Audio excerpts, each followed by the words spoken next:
And we are live. What is up, everyone? Welcome on in. Happy Monday. Hope everyone's doing well. And yes, I'm still doing Ace Attorney. I don't know, I'm liking this game. I really want to complete the first game in this, what they call this? In this compilation. So there are two Great Ace Attorney games, 1 and 2. I want to complete Great Ace Attorney 1 before the the second mainline trilogy comes out by the end of the month. I hope I am not peaking, and I hope I am not as nasal as I was last Saturday. Anyway, just let me know if my audio's okay. So anyway, recap time. So last Thursday, we were in case 3. We were in court. There was a case, and we stopped at the court fire. So now we are in the defendant antechamber or defendant lobby, whatever you call that. And yeah, let's continue the next part of this case. So yeah, I really have nothing to say. Let's just continue.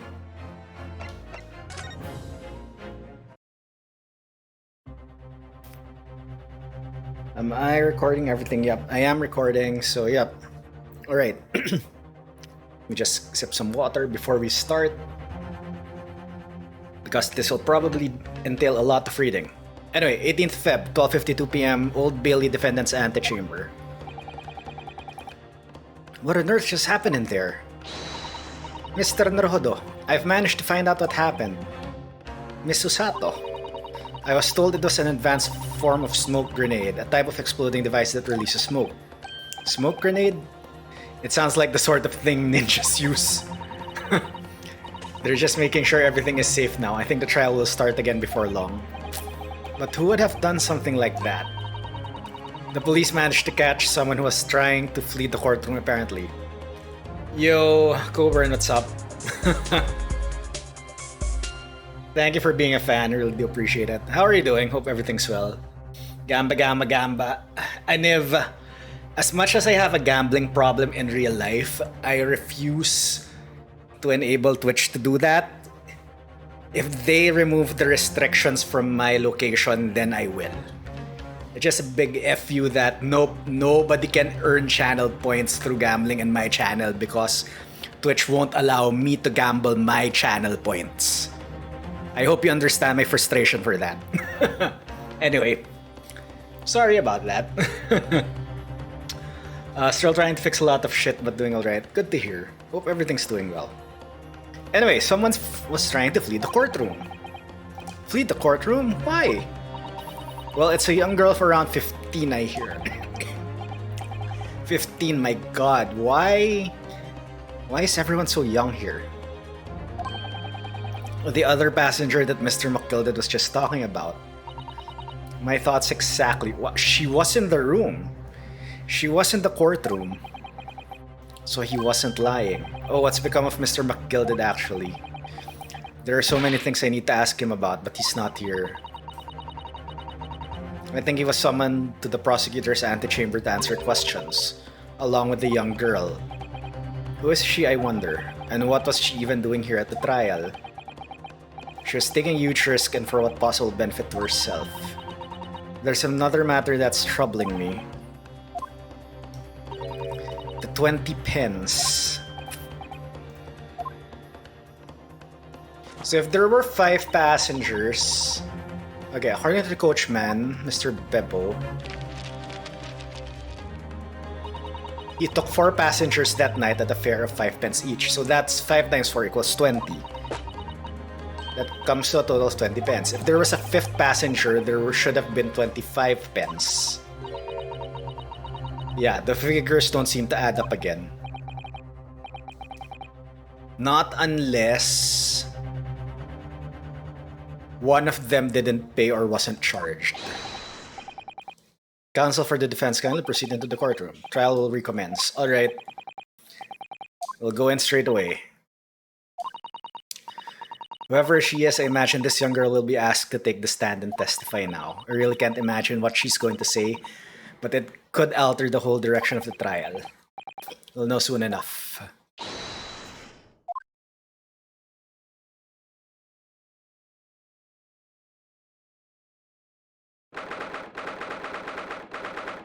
1 p.m. Old Bailey courtroom. Oh, that's the little girl. Little girl. There's the young girl next to Mr. McGilded. Look. She must have been the one who caused this disturbance before. That's sus. Well, after that rather eventful recess, the court will now resume the trial of Mr. Magnus McGilded. Isn't she? Yeah, she did it. She totally did it. Come on, let's end the trial now. The one from the previous trial? No, wait. She's not Pavlova, and she's not Swan Girl, I think. Now then, Lord Van Zeeks. My lord, I believe you have established the cause of the smoke which failed proceedings earlier. It seems to have been an advanced form of smoke grenade, the sort typically employed by the army. Good gracious, the army! I thought it was a model copy-paste and a rename. They could do that, to be honest. Good gracious, the army? What in devil's name? Your toupee is like offset. It was an elaborate attempt by a young girl to cloak her escape from the public gallery, but she was caught. And now occupies the stand. Your name, girl? Are you responsible for the smoke grenade which induced such pandemonium here in my courtroom? What is the meaning of this deplorable behavior? Ahem, if I may, my lord. Yes, Mr. McGilded. I think perhaps I ought to explain here. Why is it that this wee lass was here in the first place, and why she tried to bolt like that?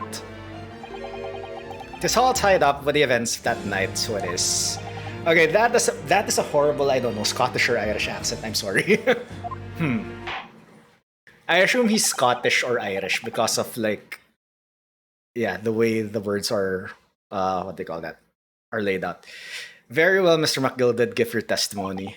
You'll explain to the court exactly how this young woman is involved in the case.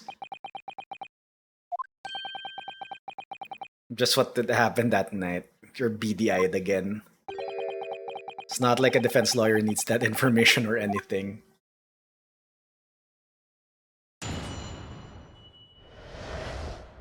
The young girl. On the night in question, I took the back seat in the omnibus and promptly nodded off. Then Begora, a loud thud and a wee scream woke me up with a fair start. There was a fellow collapsed on the floor at my feet, so I sat him up on the seat across from me. Then I turned to find out where that scream had come from, and bless my soul, what did I find? There was a child in there, all curled up in a ball, hiding her wee self away.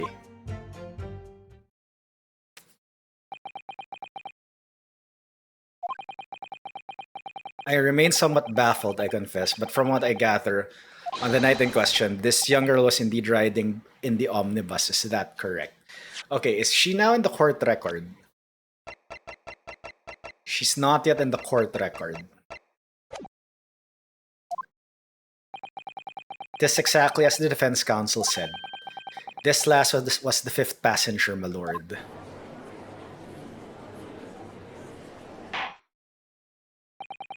Very well. The defense may now cross-examine the witness. Are you ready, counsel? Yes, my lord. Or rather, no. I have no idea where to start.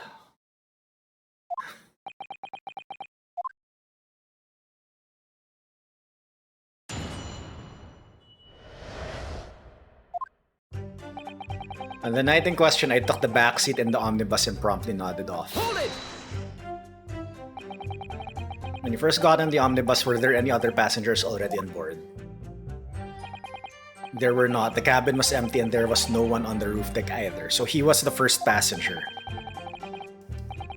I see. Aye, and that's why I took the back side as I did. This is the most comfortable, so it is. Could you explain exactly what you mean by the back seat? By all means, this is how you already described it earlier. Talking about the seat opposite the one in which the poor gentleman who was stabbed was sitting. Okay, so you are facing the way. You are facing the way the direction the omnibus is. So the back seat. So if this is the driver, the back seat should be. That should be the back seat, right there, because the one with the blood is the front seat, and that's the one visible from above. All right. Like I said, this is the most comfortable and where I feel most at ease. And of course, I enjoy gazing through the skylight from time to time as well. Why is Van Zeek's like doing ... dots? Then Bigora, a loud thud and a wee scream woke me up with a fair start. Hold it! A loud thud, you say, and a scream? If you press these statements, do you get penalized? No. You shouldn't get penalized when you press, not unless earlier. I mean, not earlier, but I think in the last Thursday, as you pressed, the jury were like making their decisions. I think you did say hold it. You only say hold it. In the actual Ace Attorney games, you also say hold it when you press the statements.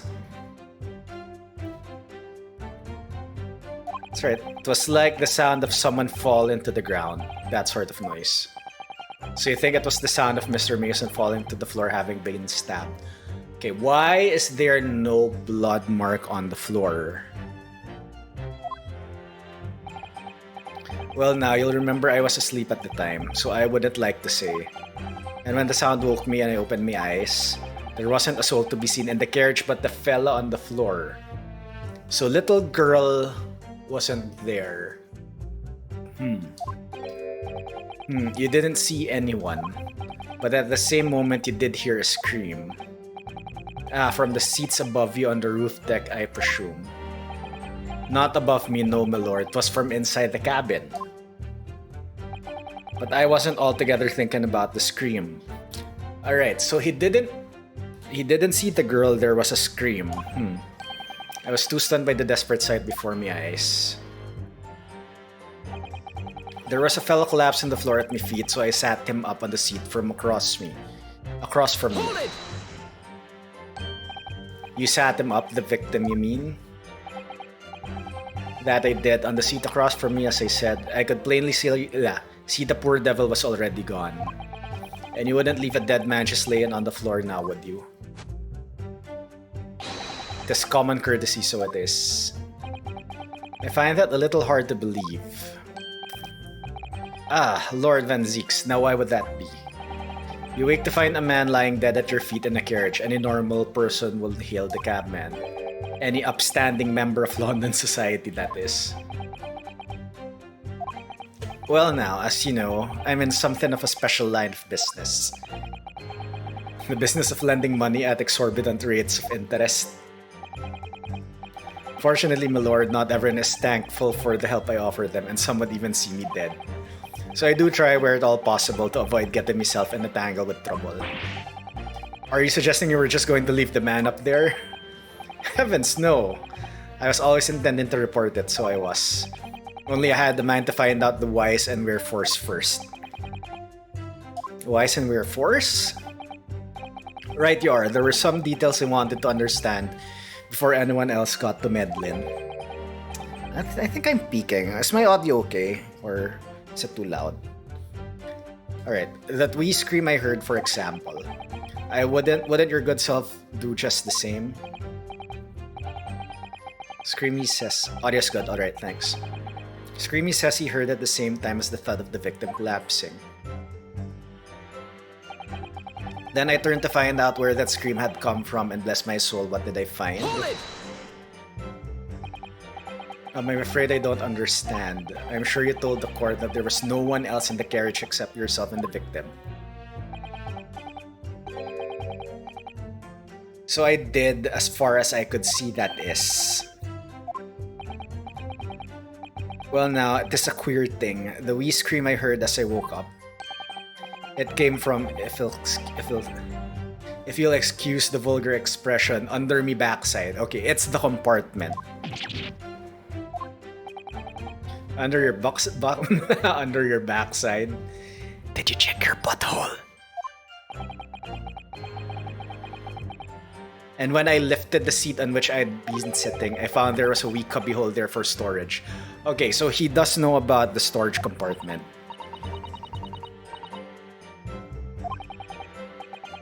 If you check your butthole. Yes, of course, the whole bus was submitted as evidence. Okay, fine. Let's look at this again.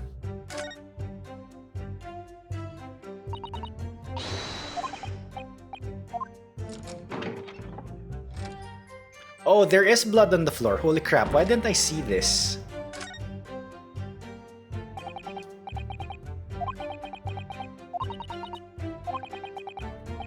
Yes, well, this bloodstain is so obvious, that's all. And yet Van Zieks has made no mention of it. I suppose that does seem a little strange. Why do you have such a bad feeling about this? Okay. That... did I just, like, not notice that last week?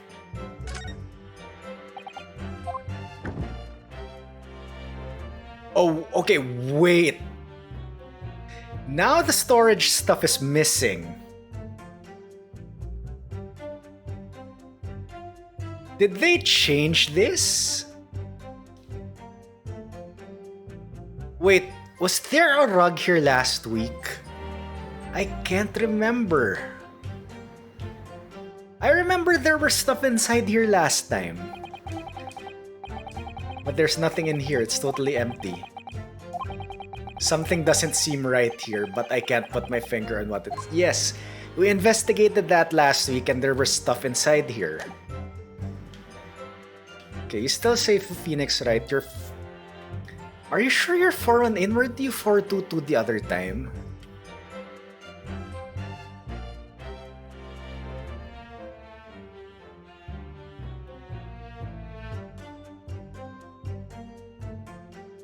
Okay, alright. This is weird. I remember that compartment having stuff. And that's when I found her. There was a child in there all curled up in a ball, hiding her wee self away. Okay. If she was in there... and McGilded was sitting on that seat, and she was the other passenger who allegedly killed, if we're assuming that she was the one who did it. How did she get in the seat? Anyway. Hold it! You say she was hiding herself? Aye, that's right. It was hard to see in the dim lamplight, but she was all curled up in a wee ball when our eyes met well. My heart nearly stopped beating in my chest. You're really overacting to this. Still and all, I pulled her out from under there and sat her on the seat opposite so I could have a wee chinwag with her. The seat opposite. That's right, just next to the dead gentleman there. You sat this young girl next to a corpse. Well, as I'm sure I've mentioned, a gentleman in my position can all too often find himself in mortal danger. So, I needed to find out just who this urchin was, you see. And while I was in the middle of talking with her, I heard another scream, a fella's voice this time. Presumably that scream was Mr. First, who was sitting on the roof deck. Right you are again, I would say. Looking down through the skylight, he must have seen this young girl and the gentleman with the knife in his belly. In other words, the previous witnesses did not in fact see at all Mr. McGilden. What they believed to be yourself and the victim was in fact this girl and the late Mr. Mason. There was was there a stabbing that was like...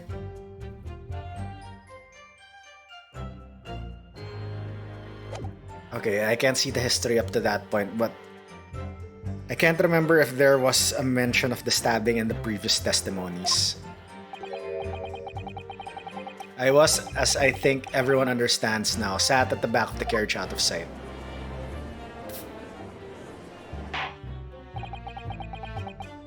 It is certainly plausible. The defendant is somewhat diminutive in stature, and readily confused perhaps with this young girl. After that, of course,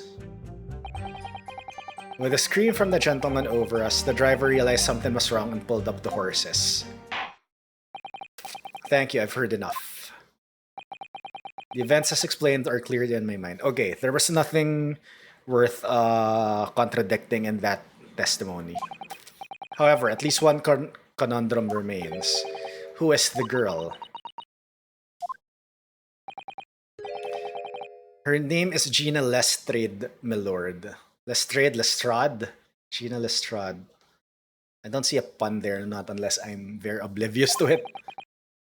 She's a chancer, earns her crust among large crowds or leaving people of their purses. So she's a thief. Okay, a pickpocket. What? This girl here, a petty thief?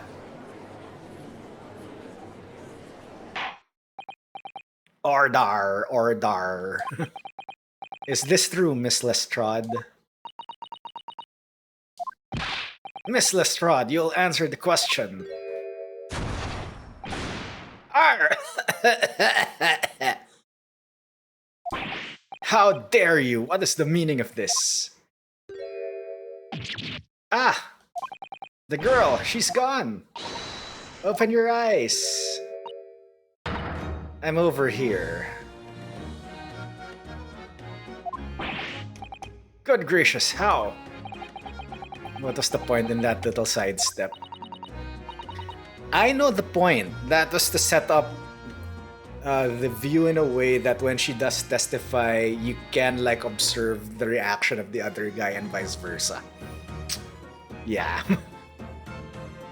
I know what you lot are thinking. Grown-ups are all the same. This dirty little dipper, you say, slipped up and got caught on the job. She got herself back into a corner, so she knifed the gent. Go on, that's what's in your heads, ain't it? Go on? No, not at all. Unfortunately, no fish. Yo, Anulel, what's up? This is a court of law. We're here to determine something. Oh, green smoke this time.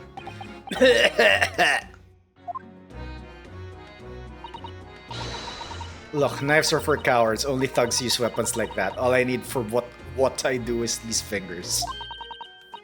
I'm a professional, right? Maybe not in your eyes, but I got pride in what I do. Let me guess, you don't count smoke guns among weapons for thugs. Oh, this? Yeah, this was in a bag I lifted the other day.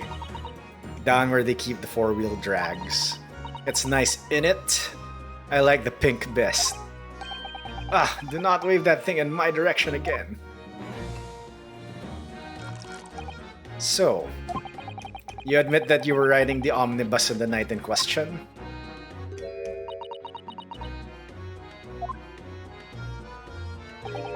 Tis alright, lass. You can tell them the truth now. Alright, yeah. It's just like the Irish. Okay, he is Irish. Alright.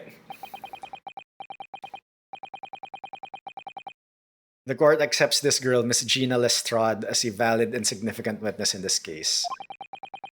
Accordingly, young lady will now hear your testimony if you please. Alright. Is she now here? Okay, she's now here.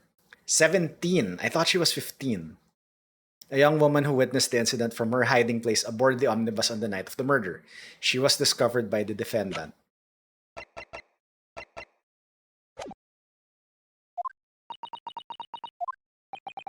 You will tell the court exactly what happened in the omnibus on the night in question.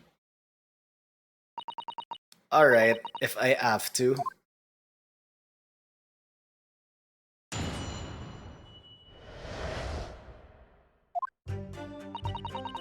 So, I snuck inside the carriage before they hooked up the horses, just like always.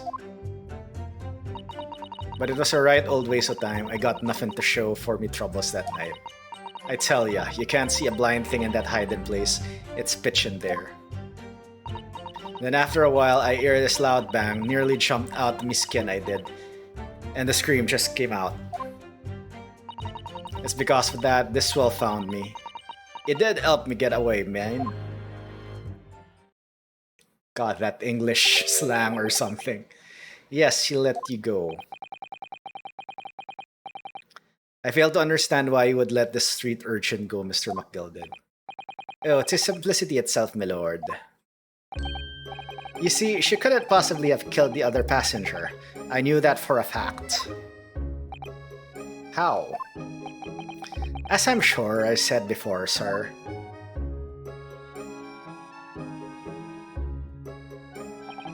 I was sitting right on top of the place where she was hiding herself. I think a demonstration is called for. I cannot do an Irish accent, I'm sorry. This is where I was sat that night. And the cubbyhole of which you have spoken is underneath the seat, I presume. Yeah, there's nothing there now. Yes, it does appear just large enough to accommodate someone of the girl's stature. Aye, but of course, the wee lass was stuck in there. Because I parked myself on the seat for the duration. Ah. So you see, that's why I let the lass bolt. I knew that if the police found her in there, they'd automatically assume she'd done it. But I couldn't leave him himself if a young life was ruined when all the time I knew she was innocent. Even though you must have realized your action would result in your own innocence being called into question. Not at all, my lord, not at all.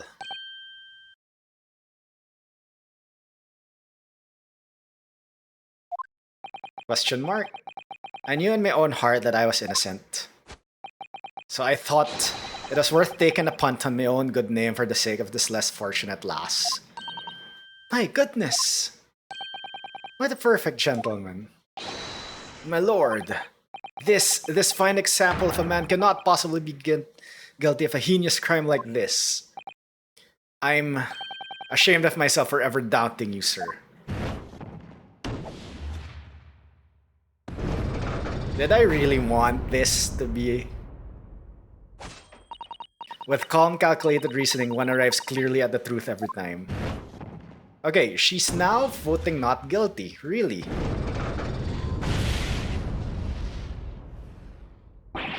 Saints alive! All 6 members of the jury consensual in their leaning to a verdict of not guilty? This is kinda sus. Mr. Naruhodo, it must mean what? That we are victorious. We've won? Are you sure? Objection! Yeah, objection.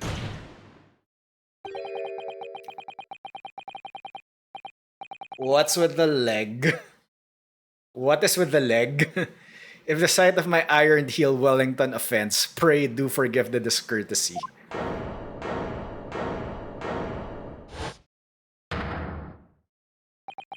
This really is a consummate example of the one monumental flaw in British judicial practices. Where evidence and reasoning should be paramount, emotion rules the day. Emotion? The witness's latest statements gives us a clear insight into his true nature. What do you mean his true nature? Do you really think Scotland Yard would have made such a glaring omission? After the incident, the omnibus was comprehensively searched by officers of the police. Obviously, the interior of this cubbyhole, as the witnesses put it, was included in their investigation. Yeah. Yup, yes, that's what I was saying earlier. It had the stuff. The compartment under the posterior seat was full of the coachman's belongings. It's noted in black and white here in the police report. Good lord! The evidence has been tampered with. In order to corroborate Mr. McGilded's story, someone has unlawfully removed everything from under the seat. What? Order! Order! How could such a devious contrivance possibly have been effected, counsel? Naturally, we must acknowledge the deficiencies of the constabulary in allowing this to have happened. However, I assure you, when the omnibus was wheeled into the courtroom this morning, the compartment under the seat was not empty. Well, my Nipponese friend, me? When the carriage was submitted as evidence, doubtless you examined it in fine detail as would any self-respecting practitioner of the law. Pray, what did you find the condition of the underseat compartment to be? Oh, to be sure, the young gentleman will be able to clear this up in a jiffy. Sorry? Go ahead. You tell the court now, fella. How this is all an elaborate excuse by the desperate Lord Van Zix. Well, counsel, do you have something to say on this matter? Yes, I remember investigating that, and it had stuff last week. How am I supposed to answer? What can I say about the state of the little compartment under the seat in the omnibus? Yeah, if I say it wasn't empty, it's probably gonna ask for evidence. Ah, shoot. I wanna save scum here.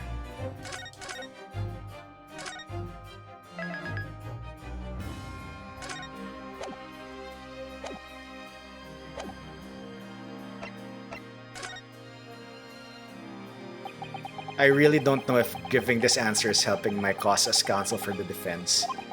But as far as I remember, at least,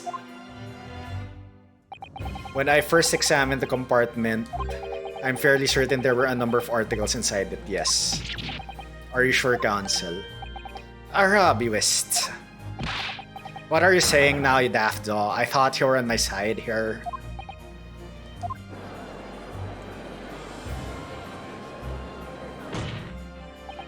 What game are you playing? Your task is to defend the man in the stand.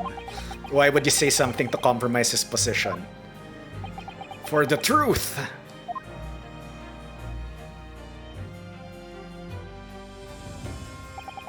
As the advocate for the defense in this trial, I confess I'm still not entirely sure where I stand. But it seems to me that I should state what facts I do know as clearly and as honestly as possible. Interesting. 'Tis not altogether pleasant, fella. I'm simply telling the truth, Mr. McGilded. Well, don't forget that you're supposed to be representing my best interest here, lad. Now then. A fella's memory is a curious thing and not altogether reliable. No, the court must consider the facts. That their cubbyhole under the seat is as empty as the devil's heart, so it is. Do you think perhaps it would be in your best interests now to admit that you might have been mistaken? Why? Why do I feel like something's not right here? It is. I should like the jury to weigh in on this matter, I think. That compartment is designed to house equipment used to maintain the smooth running of the carriage. The Guild's rules state that omnibuses should be properly and fully equipped at all times. So it certainly wouldn't have been empty on the night in question. Beppo isn't that irresponsible. That money-lending fleecer and the pickpurse are lying. Oh my god.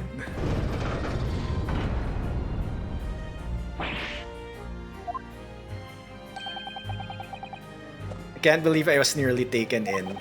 The stinking rich are always stinkers, nothing but cowards, the lot of them. What? It's a trick. Of course it's a trick.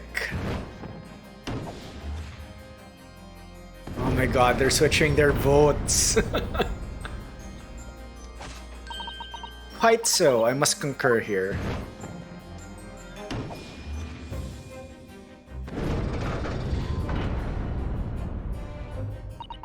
With calm, calculated reasoning, one arrives clearly at the truth every time.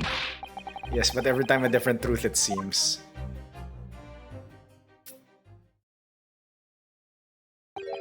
My lord, I humbly exhibit the scales of justice. Clearly, a verdict of not guilty at this time would be wholly inappropriate. Thank you, counsel. But before we proceed any further, there is the matter of the outstanding cross-examination. Counsel for the defense, begin your questioning of the witness, please. Yes, my lord. What just happened? That is the question. I thought I already cross-examined, that's why everything happened there. The whole balance of the trial just shifted almost beyond recognition. The Reaper of the Bailey is at work, it would seem.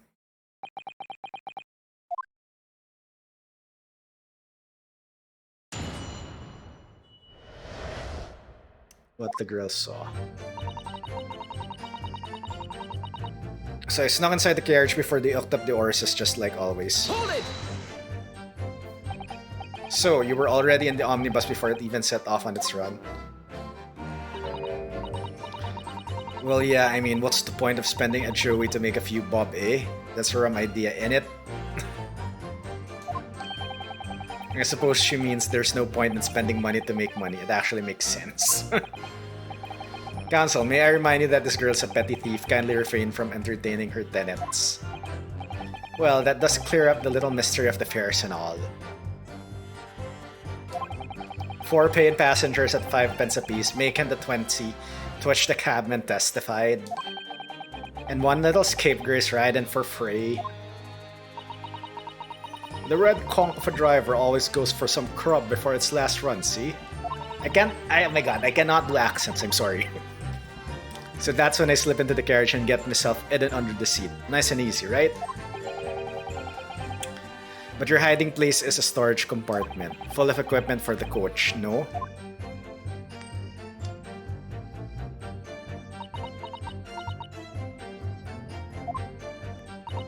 Yeah, there's brushes and buckets and whatnot in there, sure. I always chuck all that out and cram it in a corner somewhere. Alright, so that's correct. Okay. Alright, when we investigated the bus last week, they were all in a side. No one ever seems to bother much. And yet, according to the report filed by the police officer who first arrived at the scene, the compartment was full of such paraphernalia. Well, I don't know nothing about that. Like I said, I moved all that stuff out so I could hide under the seat, that's all I can tell ya. It seems we've reached the end of that line of inquiry. Continue.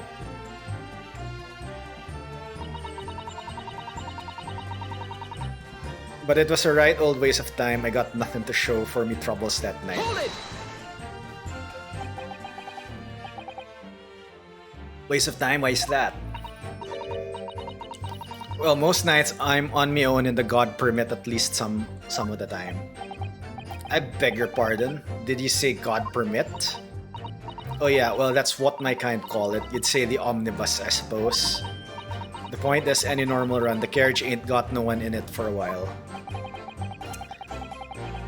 And that's when you come out of your hiding place and get away. That's it. Only that night. Leskova sat on my seat from the start. And he didn't budge the whole way, did he? Not 1 inch. I was totally stuck. Did you mean to tell us that you were present in the carriage for the duration? You were under the seat the entire time while events unfolded in the enclosed cabin. Yeah. Right, mister? To be sure. I was as shocked as anyone. You don't expect to lift the cushion you've been sat on and find the child now, do you? So this Miss Lestrade couldn't possibly be the culprit then. I'll tell ya, you can't see a blind thing in that hiding place. It's pitch in there. Hold it! So you couldn't see out into the cabin at all? Not a shot. Most days I'd push the cushion up with me head and look out the crack. Then I can have a butcher's at who I'm gonna fiddle. I thought you were a pickpocket, not a butcher. I mean, I can have a look. The seat I get under ain't as plush as the other one I see. So most of the time, the passengers plan themselves opposite. But for some reason that night, this Irishman spent the whole journey over me head. And for that reason, you weren't able to push the cushion to peek out, I see.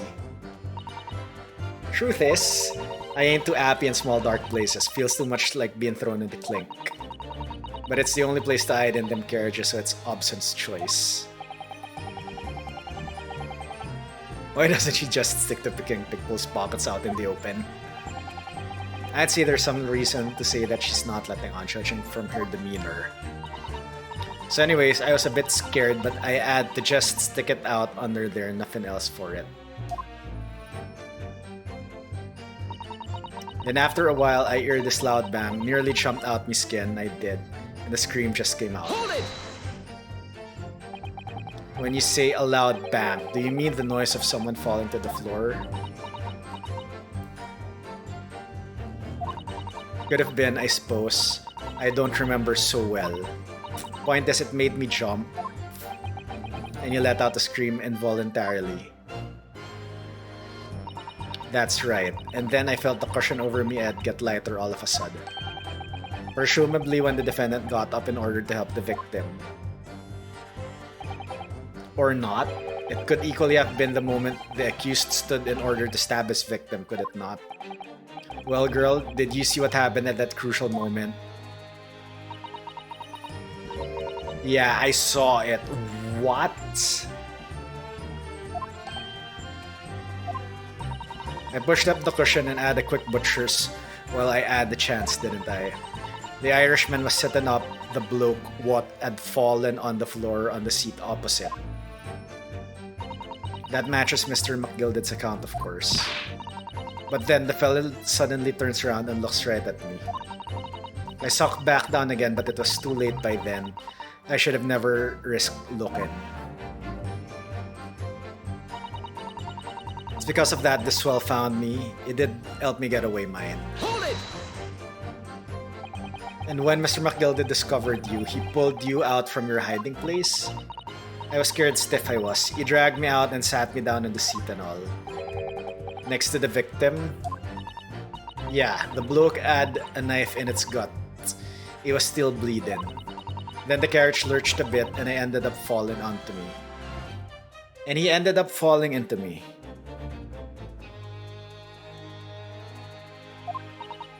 Ugh, how awful. Both me ends got covered in blood. It made me feel sick as a dog. Alright, that was probably the testimony the other day where they said that, yeah, hands were covered in blood. Both her hands covered in blood. That must be what the rooftop passengers saw. After that, I believe you talked with Mr. McGilded for a while, is that correct? He asked me some stuff. Wanted to know my name and what I was up to and that. Then I heard something from above, someone scream. Yes, Mr. First on the roof deck, one would presume. Well, I didn't want no one seeing my face, so I didn't look up. Then the horses were drawn up smartish and this Irishman says to me, "Get back under the seat, I'll see that you can get away later."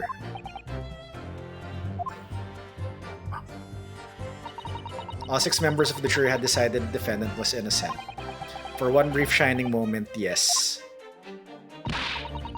It's clear that they are still very unsure. If we could just find some conclusive piece of evidence among this new testimony, I'm sure we would clinch the verdict we want. Yes, I think you're right, and I have this niggling feeling. Something's bothering me, but I just can't quite put my finger on it. Okay, so I snuck up the carriage. It was always that I got nothing to show me troubles that night. You can't see a blind thing in that hiding place, it's pitch in there. Shoot.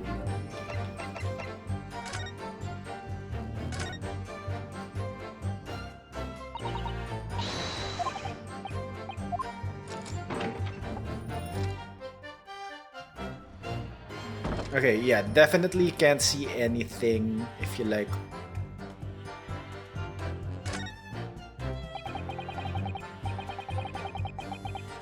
The seat looks reasonably soft, but it's actually hard when you sit. Only just wide enough for 2 gentlemen to sit side by side, really. Of course, an English gentlewoman would be dressed in such finery. It would be quite impossible for her to climb up to the roof deck, so she would have to be seated in here. A woman in kimono would have the same problem. Women's clothes are very impractical, aren't they? How racist. I mean, how sexist.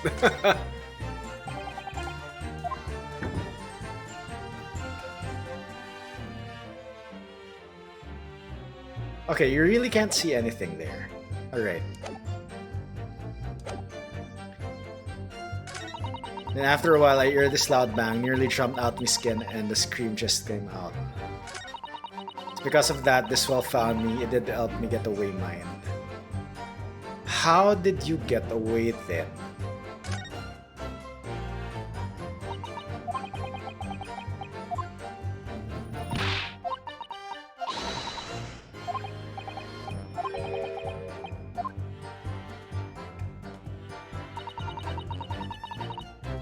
Okay,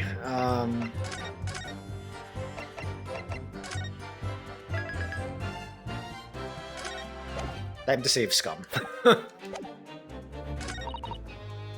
Got nothing to show for me troubles that night. I can't see a blind thing in that hiding place. It's pitch in there. I hear this loud bang. Nearly jumped out my skin and the scream just came out. It's because of that this well found me. It did help me get away.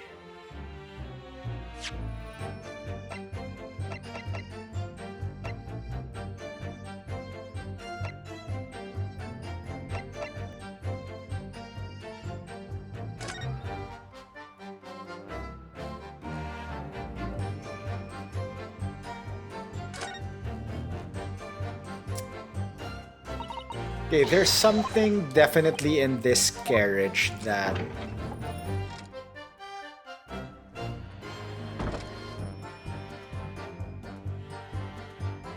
There's blood on the floor. Alright. Hold it!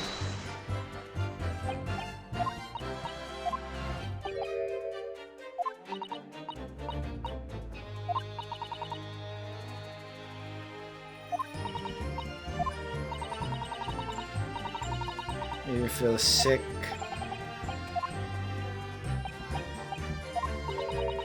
Asked me some stuff. Wanted to know my name and what I was up to and that. Then I heard some rife, something from above, something screamed. So I didn't look up. And the orzos were drawn up smartish, and this ear Irishman says to me, "Get back under the seat, I'll see that you can get away later." You're not reacting.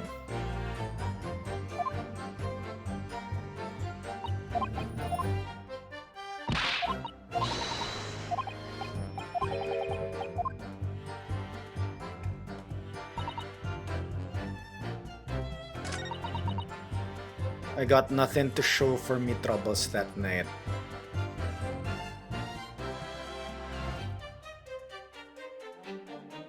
Okay, what did you say here again?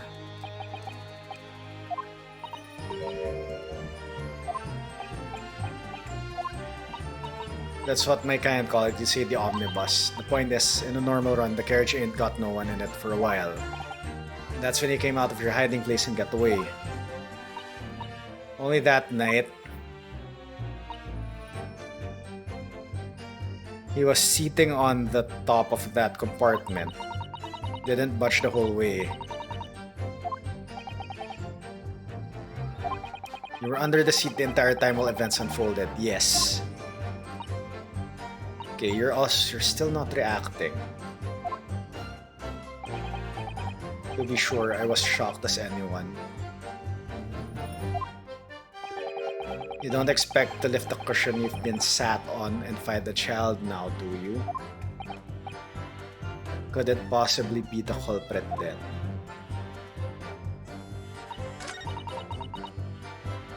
Hold it! Shoot.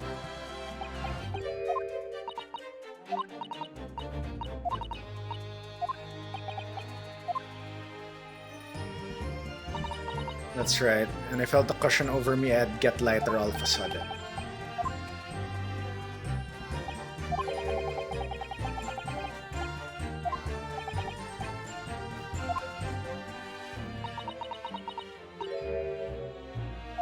Yeah, I saw it. Okay, wait.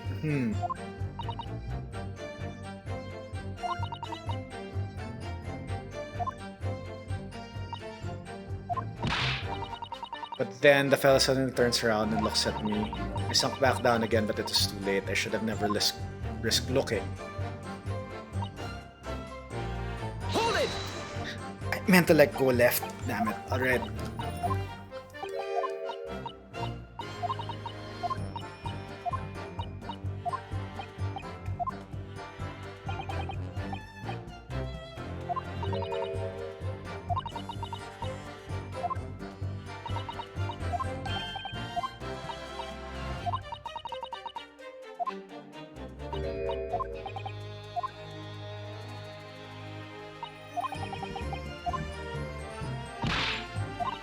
We could just find some conclusive piece of evidence among this new testimony.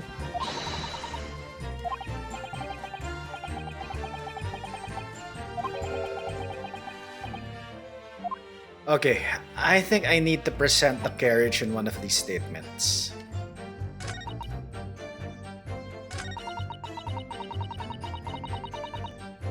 Okay. Save scum time.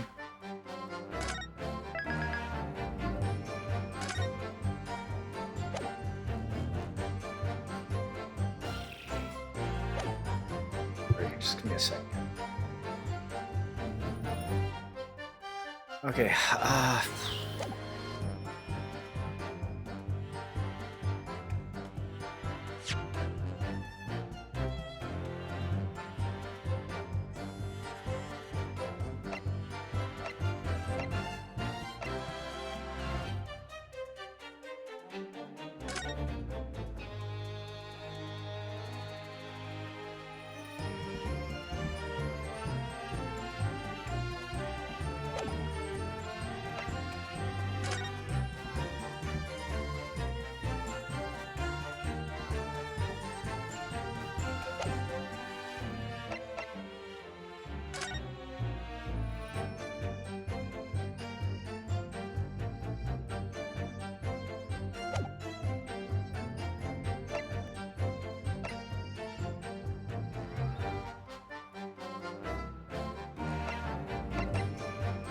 Objection!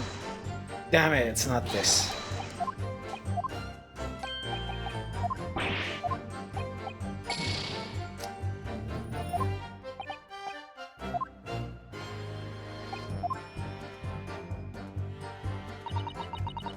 You can't see a blind thing in that hiding place, it's pitch in there. I hear this loud bang, nearly jumped out my skin, and I did. The scream, it just came out.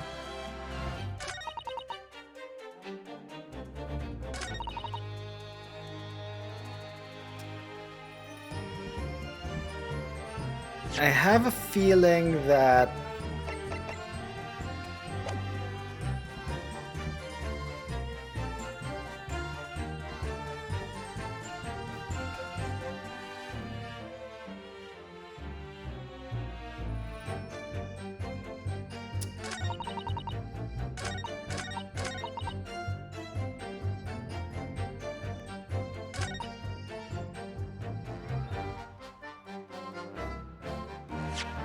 okay, do I present the carriage here? Objection! No, damn it. Alright. I have a feeling you have to present the carriage at one of these statements.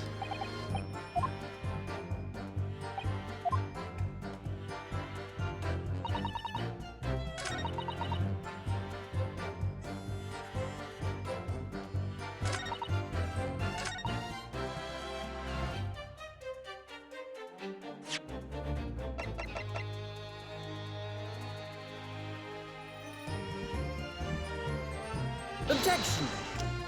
Damn it.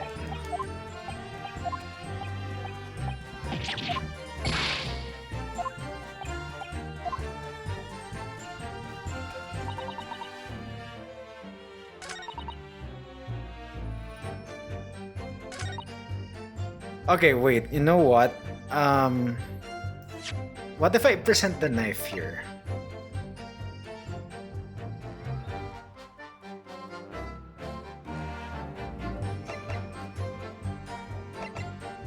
Objection! No, it's not it. Oh my god, I don't know what I need to present here.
Hold it!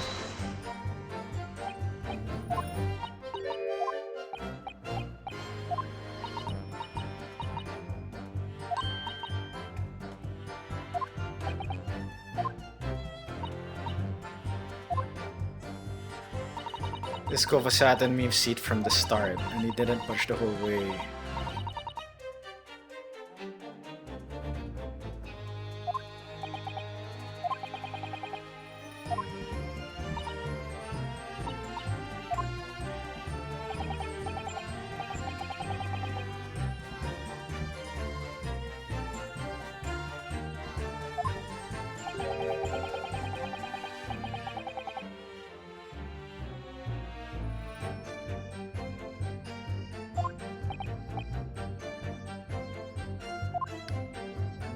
Okay, why did he like ask that?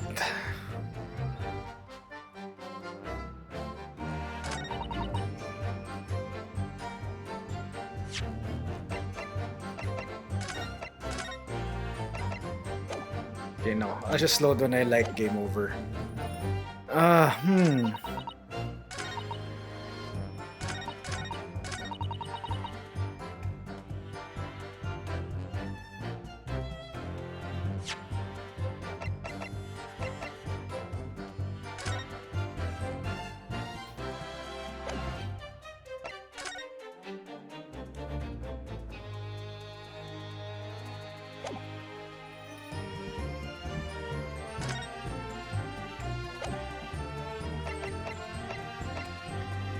Wait.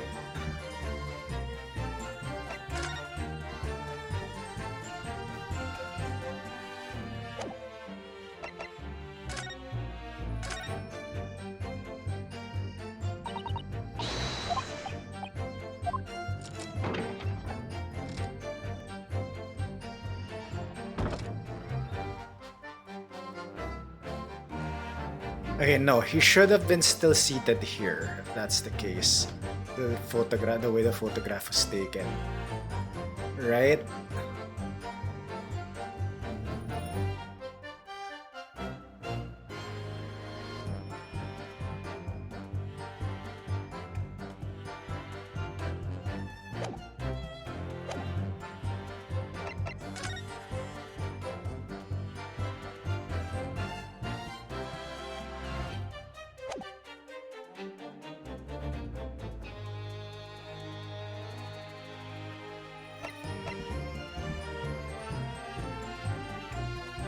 Objection!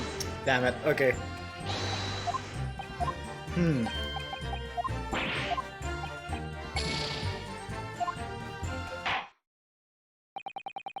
Alright. Seen enough. According to the powers vested in me by Her Majesty the Queen, I declare no further examination necessary.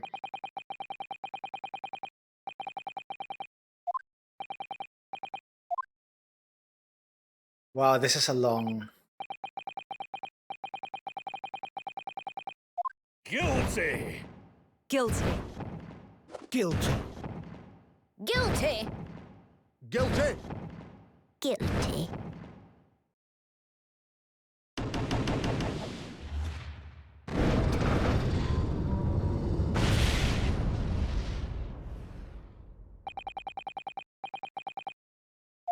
Okay, I don't know what to present there. Jeez.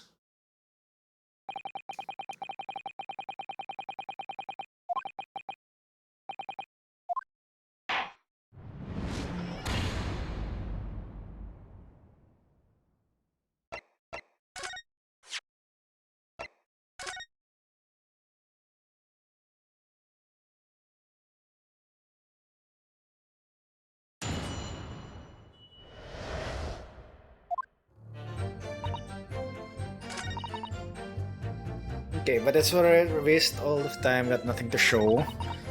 I tell you can see a blind thing in that hiding place, it's pitch black. After a while I heard a loud bang. Okay, what evidence do we have? The arm bandage does nothing. The autopsy report does nothing. So I think the only things I can present is either this photograph, the gloves, the bus, or the murder weapon.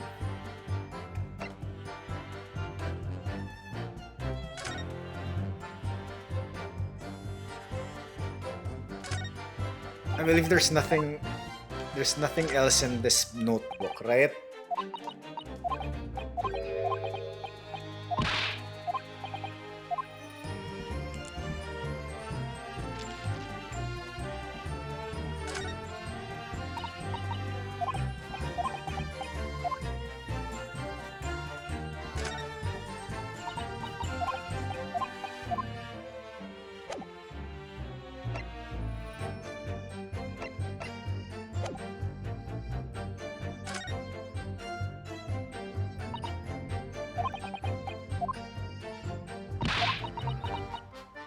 Could just find some conclusive piece of evidence among this new testimony. I'm sure we would clinch the verdict we want.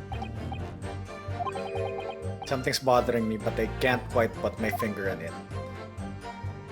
Because there was like no reaction. Hold it!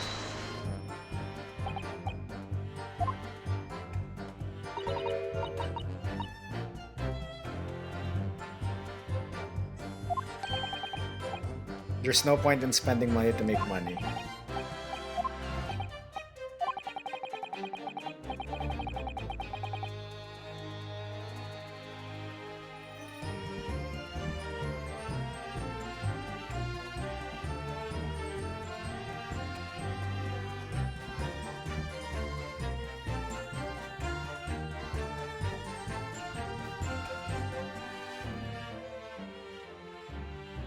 Excuse me!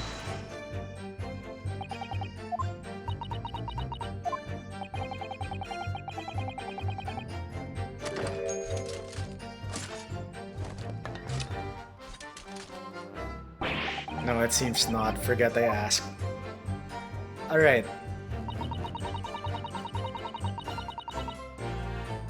Hold it! A waste of time. Most knives, I'm on my own in the God permit at least some of the time.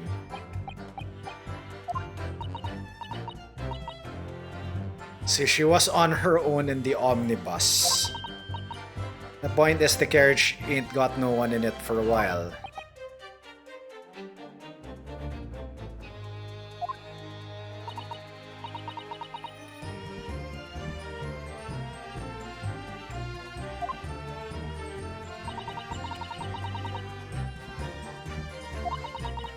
And he didn't budge the whole way, not 1 inch. I was totally stuck.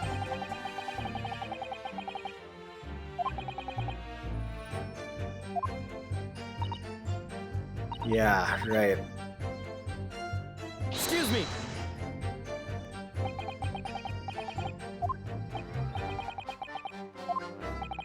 You have something? No, I wasn't like trying to like...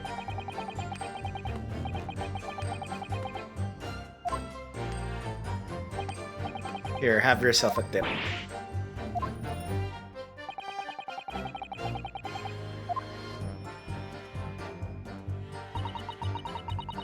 You can't see a blind thing in that hiding place. It's pitch in there. Hold it!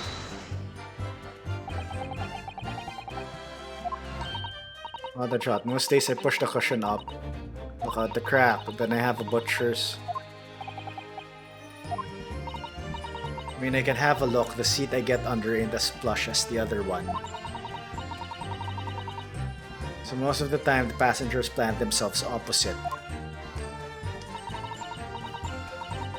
But for some reason, this Irishman spent the whole journey right over my head.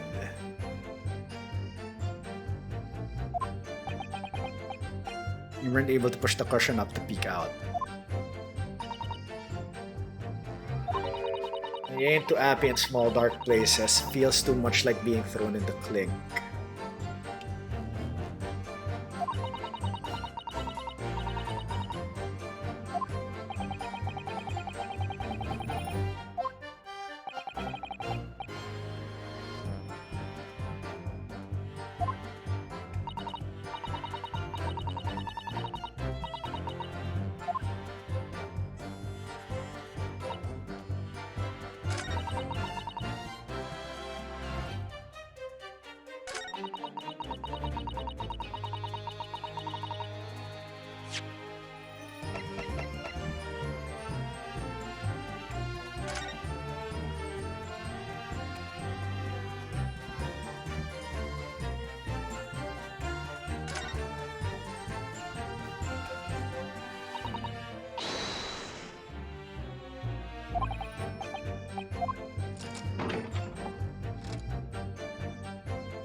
Sorry, just give me a sec.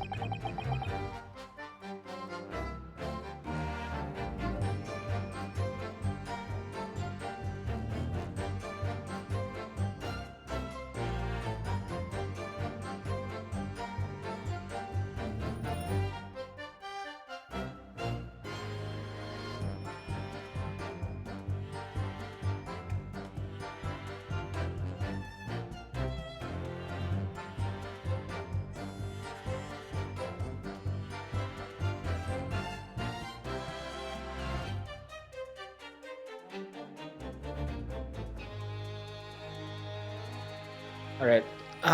Okay. Okay, I've seen all of that. Okay, wait.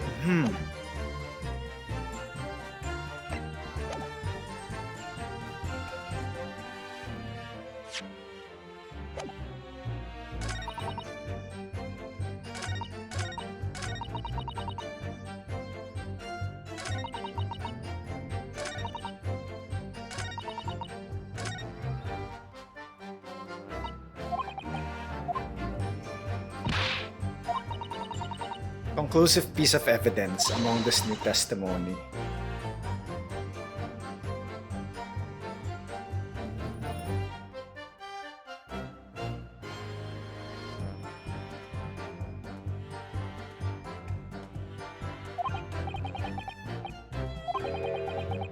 Something's bothering me, but I just can't quite put my finger on it.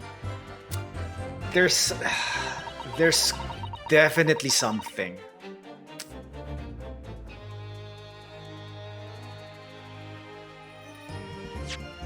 Okay. Autopsy report, definitely not. Crime scene photograph. The knife in his abdomen is clearly visible, but his face is partially obscured by the hat.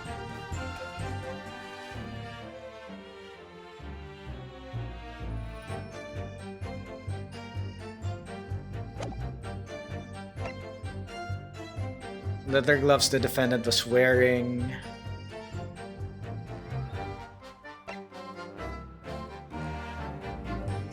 Eight-seater omnibus, large knife.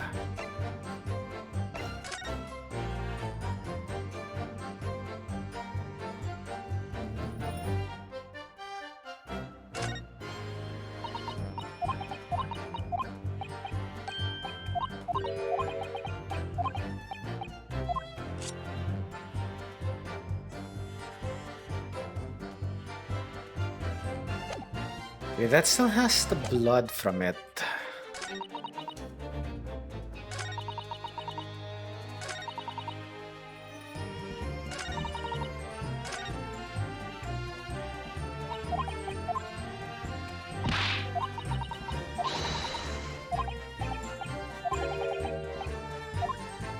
They just start presenting evidence every other statement here.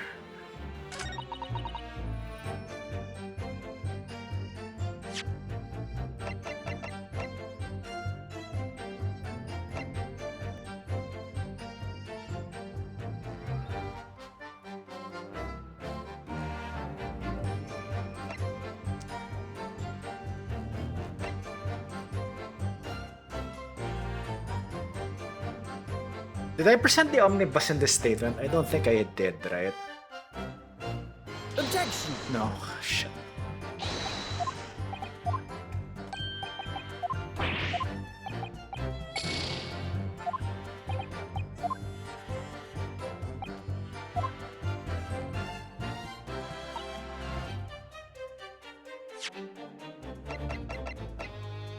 Objection!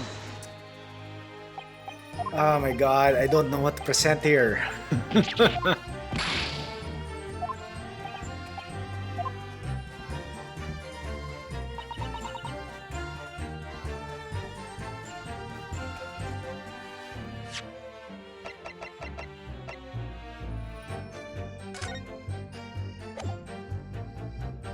Objection! No, okay. It's definitely not one of these. Okay, the only thing I can think of is like it's dark in there, then put the lamp thing. Put the photograph of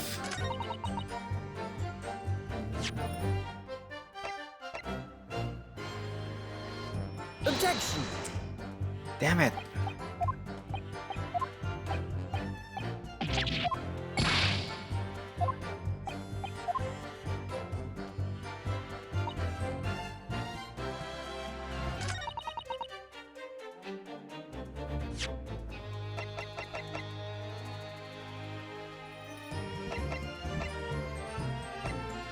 Objection!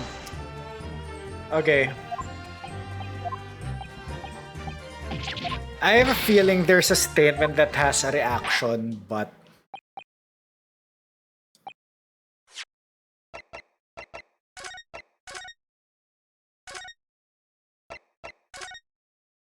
I have a feeling there's a reaction that I'm not picking up on.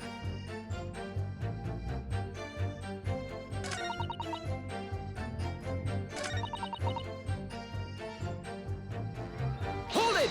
There's probably a reaction I'm not picking up on. And when Mr.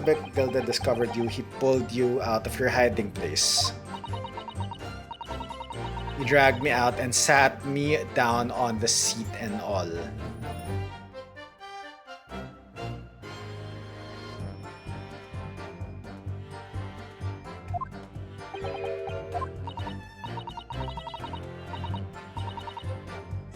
The bloke had a knife in its guts. He was still bleeding.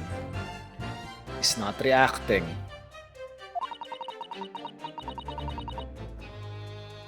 Then the carriage lurched in a bit and he ended up falling onto me. Okay, so if he fell into me,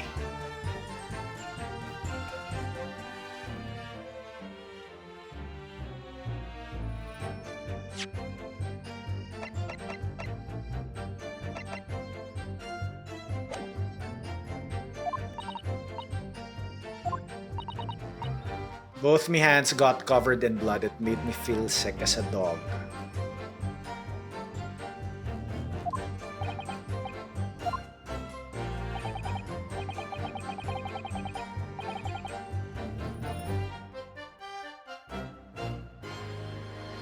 Alright, sorry. I believe you talked with Mr. McGilded. He asked about some stuff.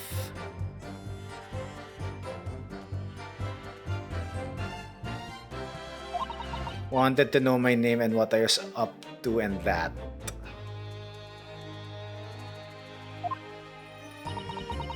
Then I heard something from above. Someone screamed. So that was the other witness. I didn't want no one seeing my face, so I didn't look up. Then the horses were drawn up smartish and this here Irishman says to me, "Get back under the seat, I'll see that you can get away later." Excuse me! Ah, shoot. It's not like...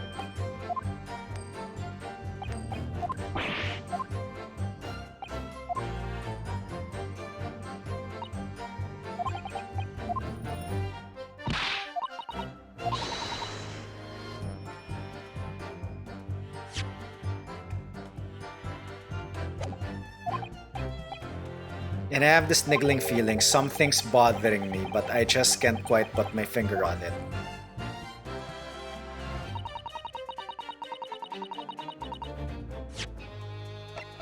Okay, let's investigate this one more time. Maybe I'm not seeing something.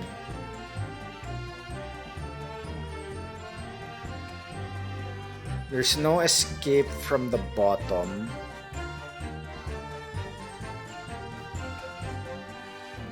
Is there something that I haven't investigated yet in this carriage?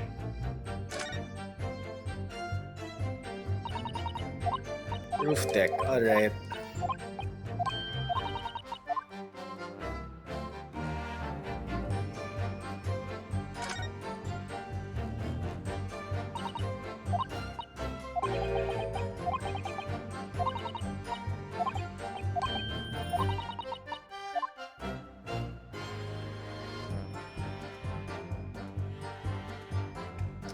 Why can't I fully rotate this in 3D?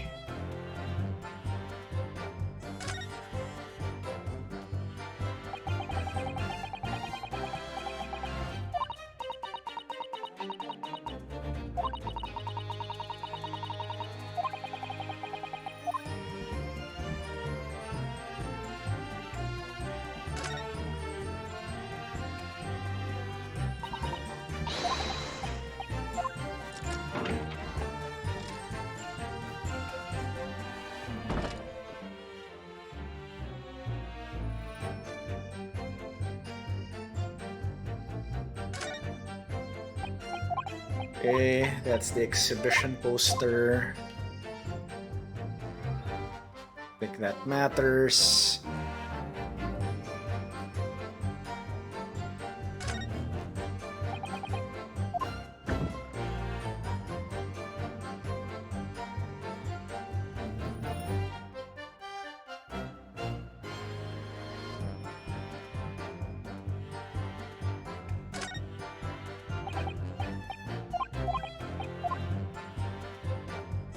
Something's not right.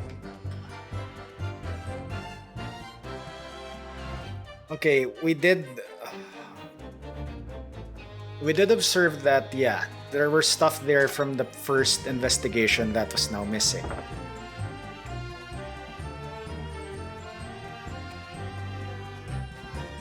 So if you're seated there and the victim was here,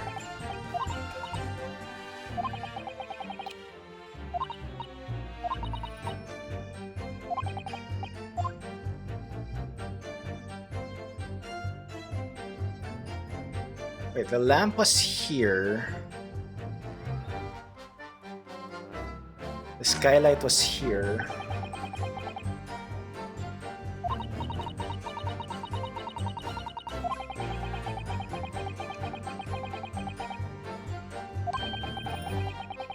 From inside the cabin, at least.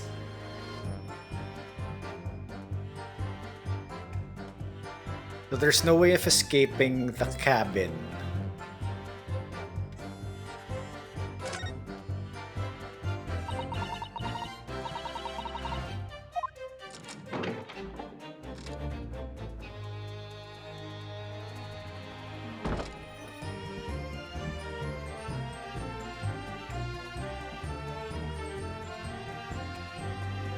So there's a latch here, which means this is where you like open.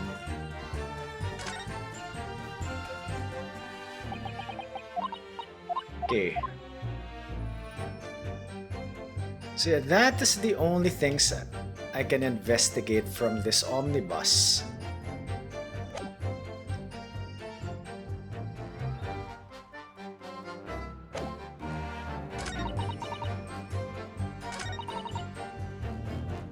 I have a feeling this is the statement I should be pressing, or at least presenting something to.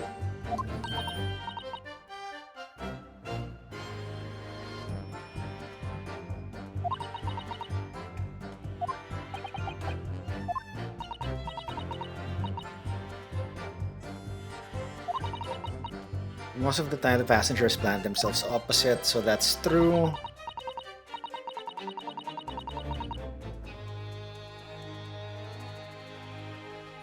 Excuse me. Okay, I don't get punished when I pursue.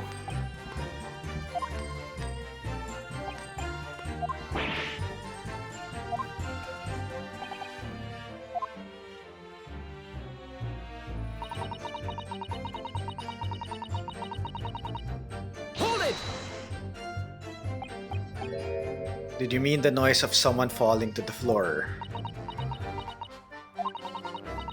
Could have been, I suppose. I don't remember so well. Point is, it made me jump. Then you let out a scream involuntarily.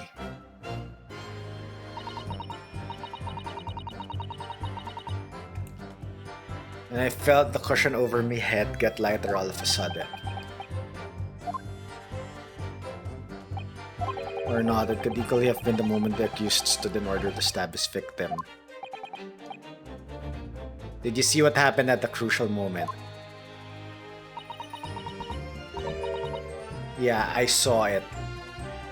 Excuse me.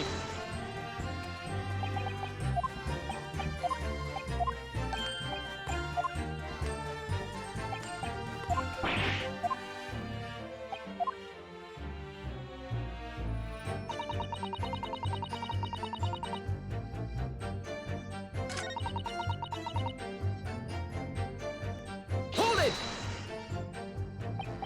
Okay. I think every time I press and I don't get a reaction, it moves to the next statement.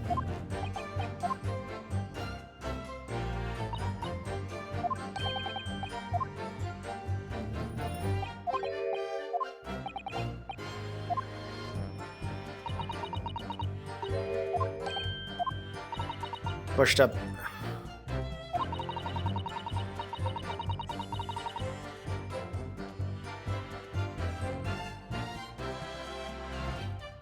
The Irishman was sitting up the bloke who had fallen on the floor in the seat opposite. That matches McGilded's account, of course. But then the fella suddenly turns around and looks right at me.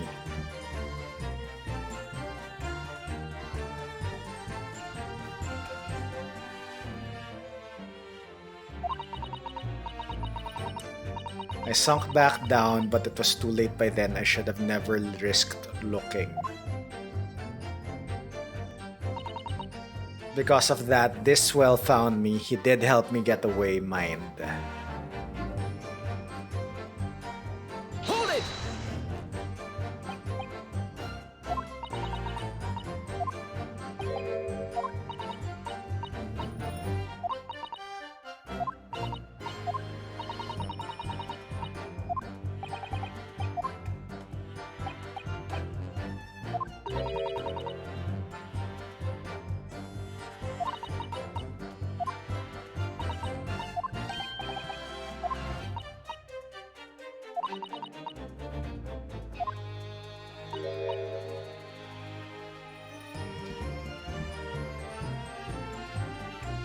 Get back under the seat. I'll see that you can get away later.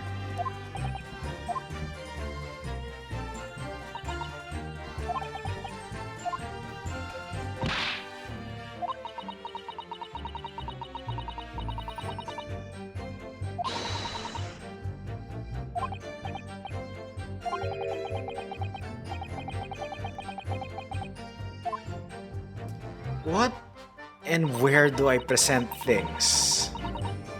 Hold it! Is there a reaction that I'm missing?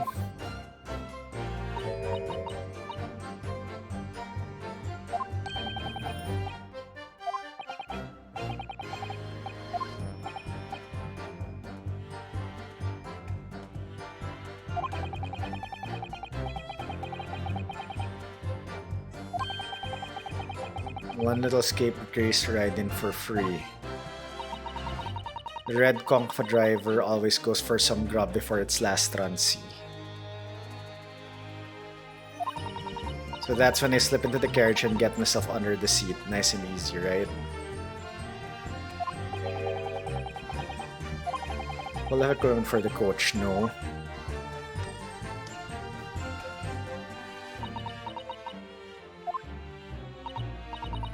There's brushes and buckets and whatnot. I always chuck all that out and cram it in a corner. No one ever seems to bother much.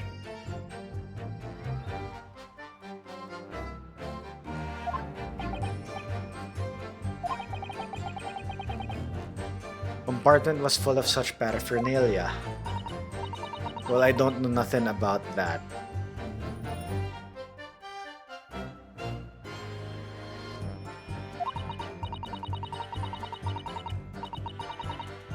I moved all that stuff out so I could hide under the seat. That's all I can tell ya.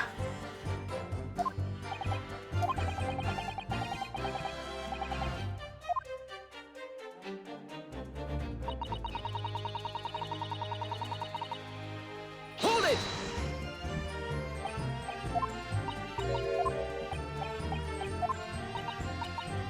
Did I present the boss on the first statement?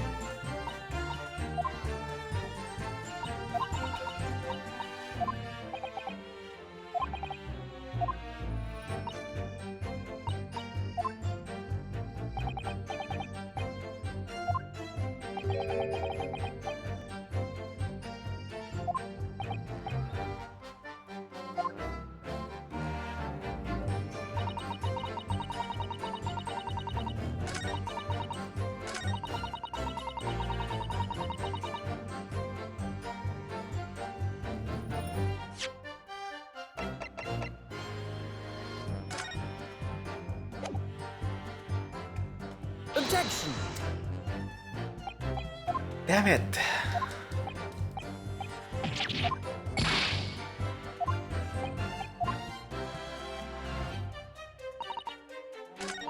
So it's either the third.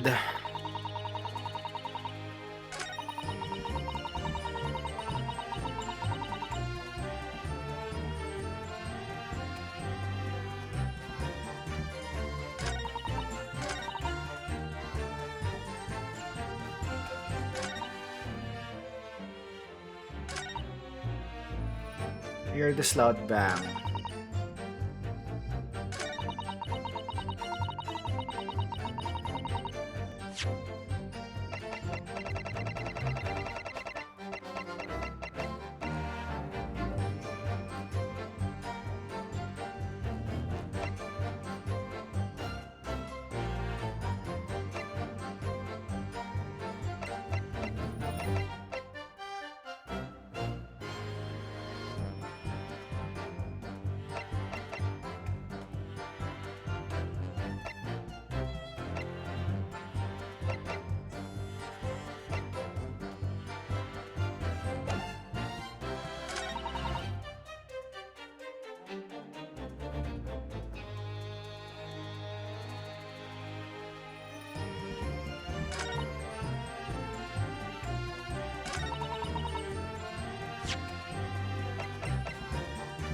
Objection!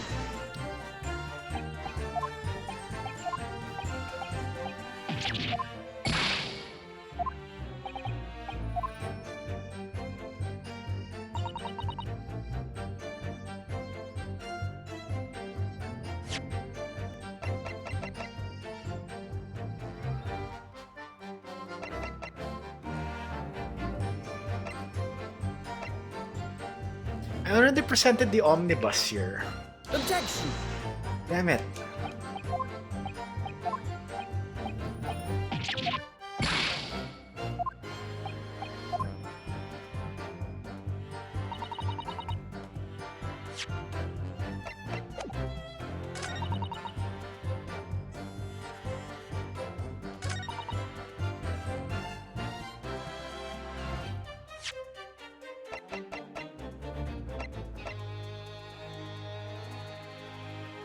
Objection!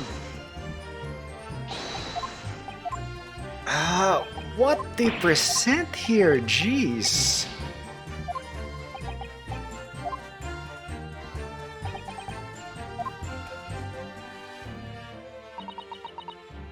You can't see a blind thing. I hear this loud bang nearly jumped out of my skin, and the scream it just came out.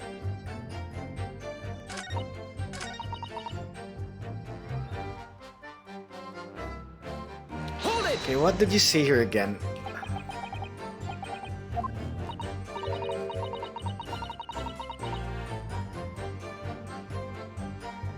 At most nights, I'm on my own in the God Permit, and the omnibus at least some of the time. Any normal run, the carriage ain't got no one in it for a while. Okay. Not Gilded isn't reacting.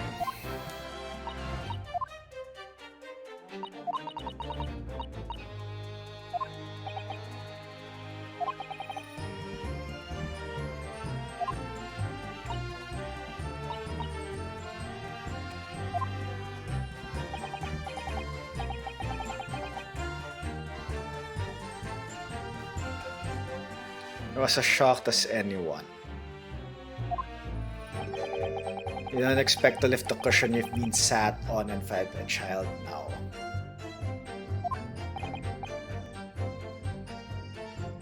Okay.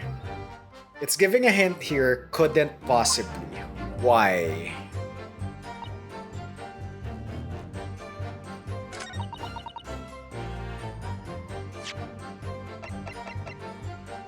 Objection! Ay, shoot.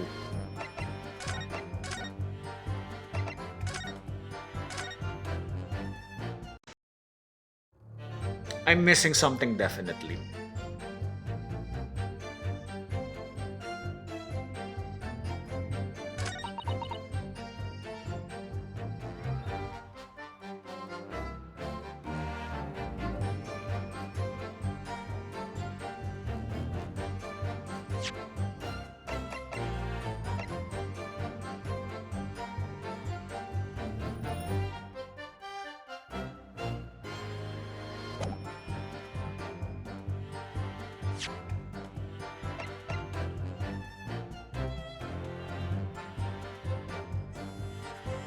Objection!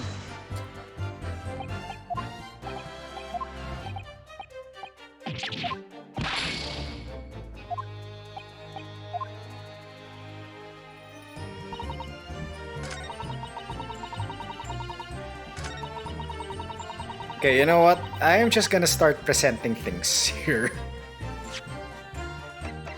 It's not that, it's...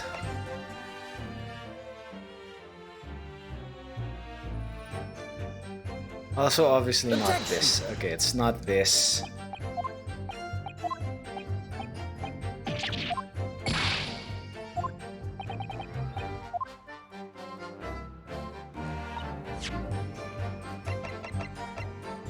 Objection! It's also not the knife.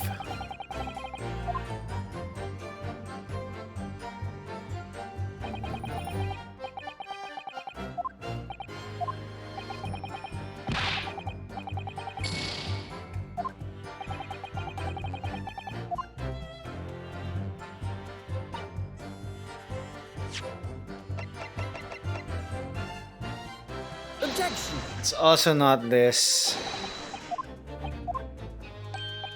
You know, I could try presenting like the autopsy report, but what does that have to do with this?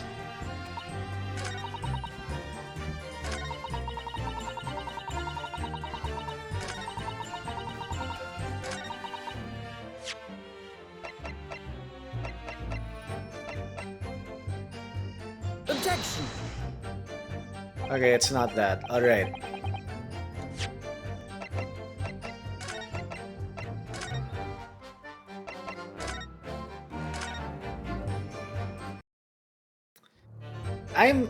I don't know what to do. Guy beside her is not reacting. I've tried presented the omnibus in all the statements and it's not doing anything. I've pressed everything and no new evidence has been no new testimony has been like said. Alright, so here is the third statement. What can I present here?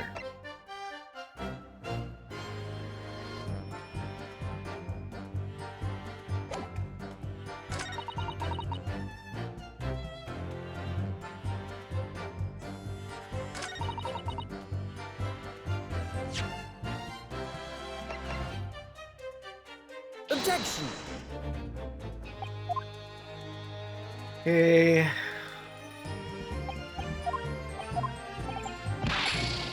Do I present the omnibus again here?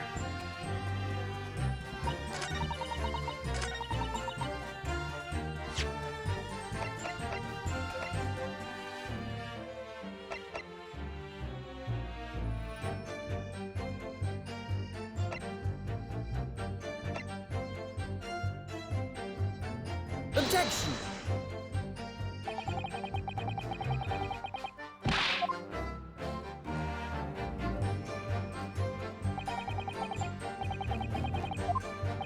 Oh my god.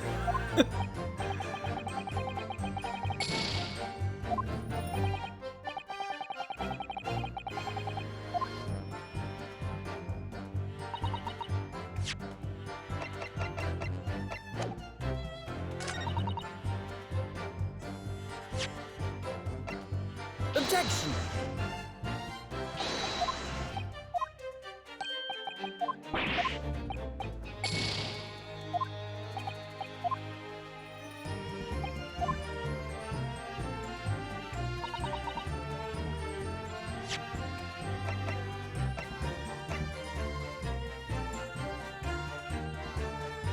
Objection!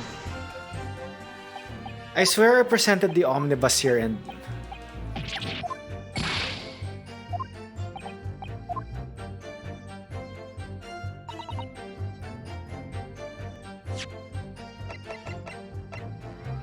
Objection!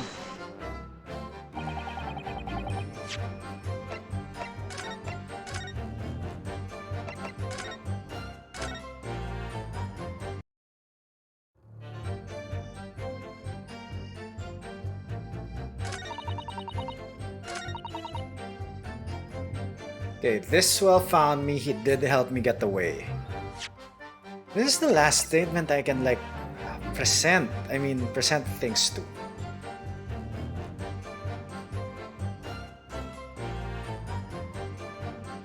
Objection.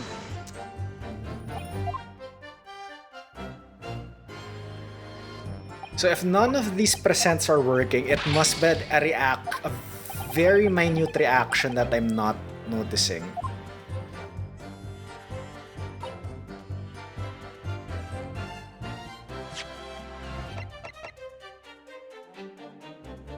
Objection.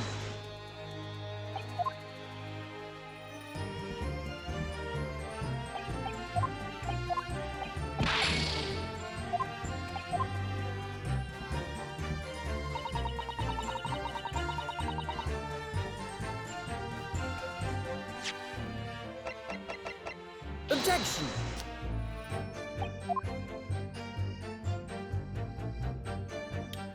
What do you do here?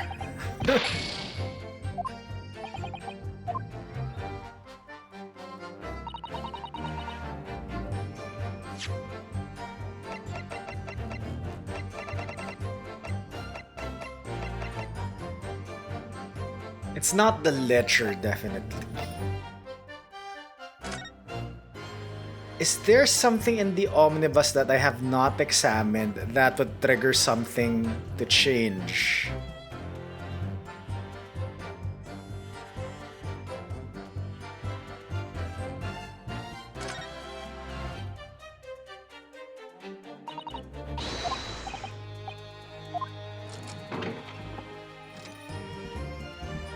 Okay, so you observe this. Okay, you reveal the compartment. It's missing. This is a storage compartment, but there's nothing in here. It's totally empty. Something doesn't seem right here, but I can't put my finger on what it is. I can't like move.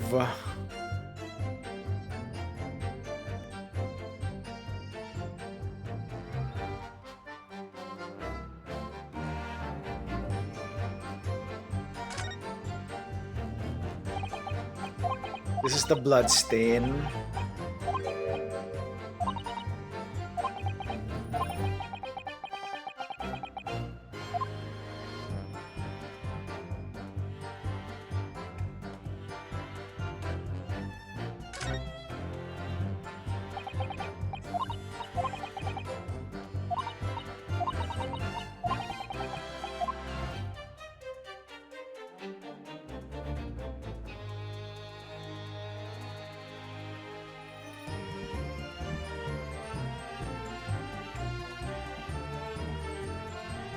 Is there another hidden compartment?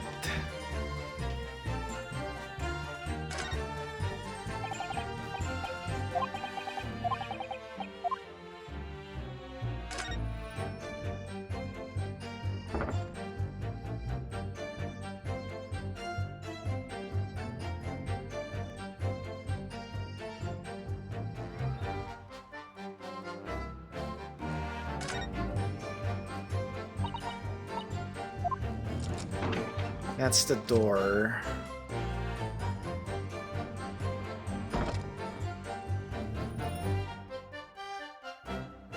Could have sworn you were 422 the other day.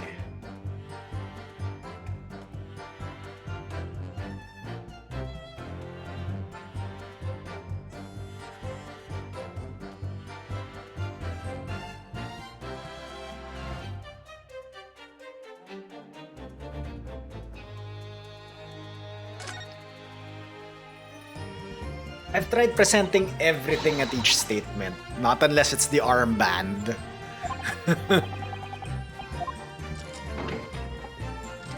So yeah, this is weird. I do not remember this the other day. And when we observed this, phase 3, I think, I don't know.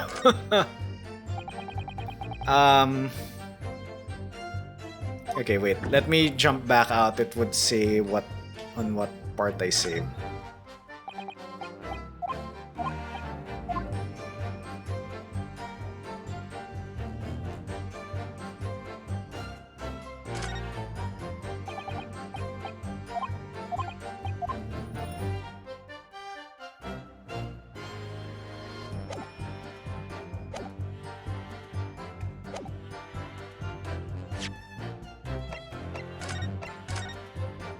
Yep, it should be part 3.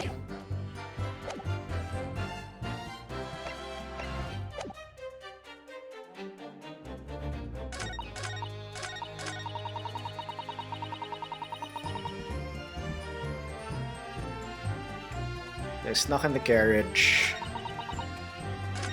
Old waste of time. Can't see a blind thing. I tried presenting the carriage and the photograph. Nothing. After a while, I heard this loud bang. I tried presenting everything and nothing.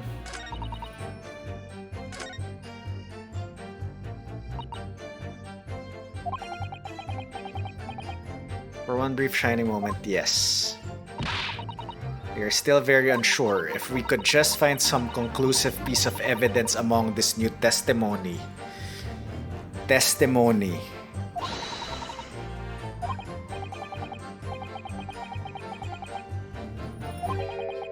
Something's bothering me, but I just can't quite put my finger on it. Court record.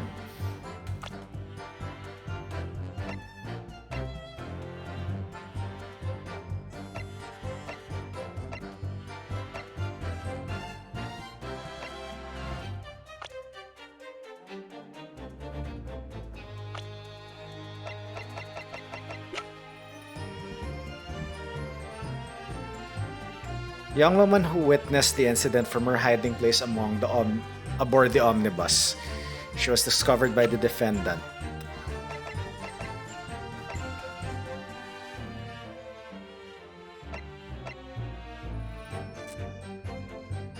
Wealthy philanthropist.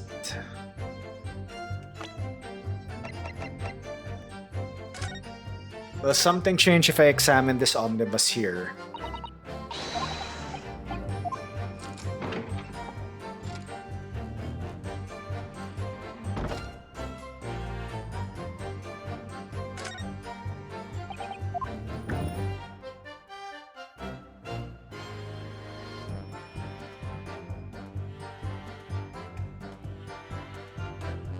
I've already examined the skylight.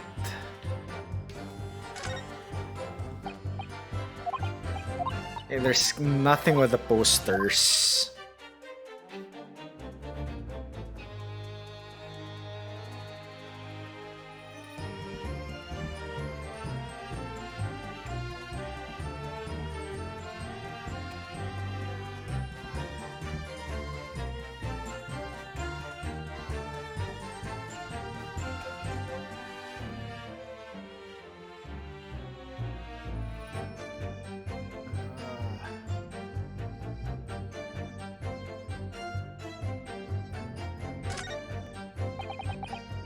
Can't find anything out of place, really.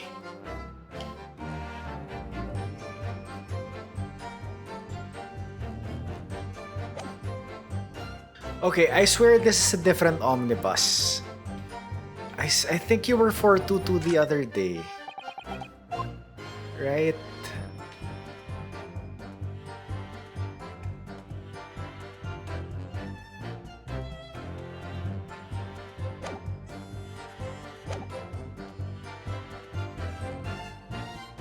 Yeah, something is bothering me and I cannot put my finger on it.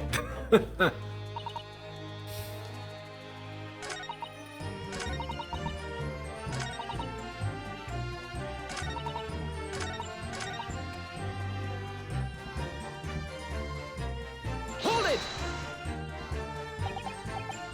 We're already in the omnibus, yes.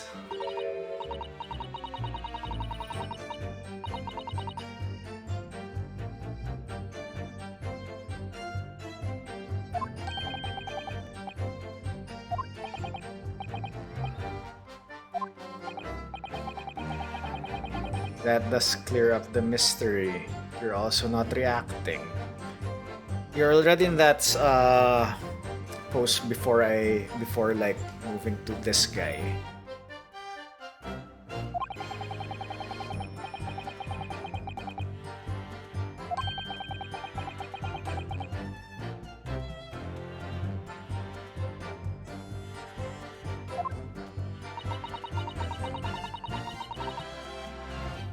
The red Kongfa driver always goes for some grub before its last run. So that's when I slip into the carriage and get myself hidden under the seat. Nice and easy, right?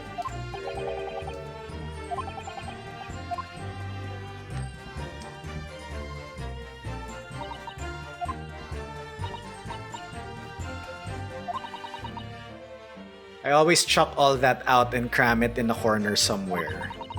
No one ever seems to bother. According to the report filed by the police who arrived at the scene, the compartment was full of such paraphernalia. Don't know nothing about that. I moved all that stuff out so I could hide under the seat. That's all I can tell. There's something in here.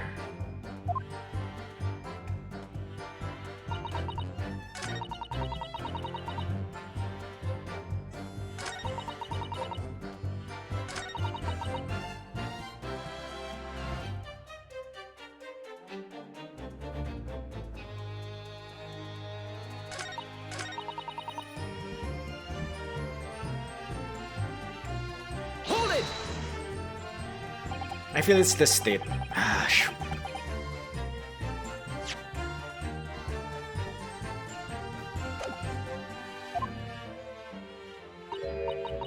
Okay, they didn't update the description of the omnibus. Nor did they add the police statement of the investigating the omnibus.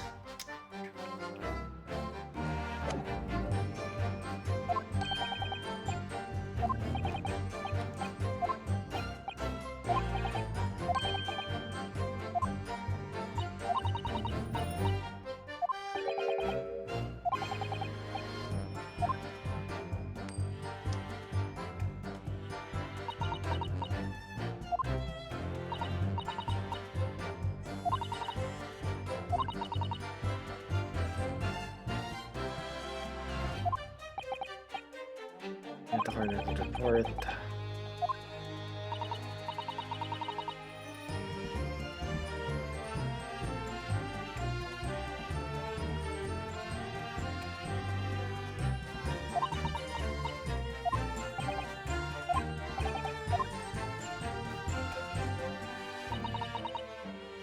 Hold it! Okay, God permit is like the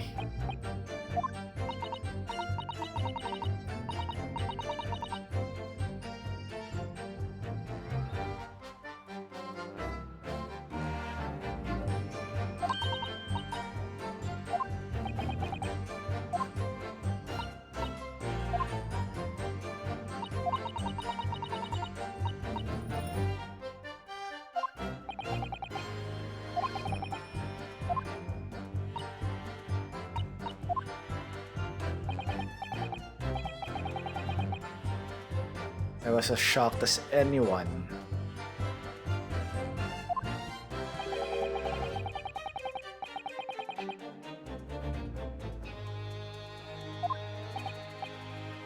So Miss Lestrade, okay, why is he saying couldn't possibly in this statement?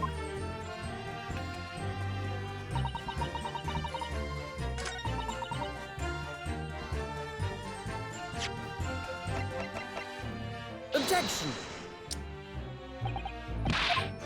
It's still not it. Jeez.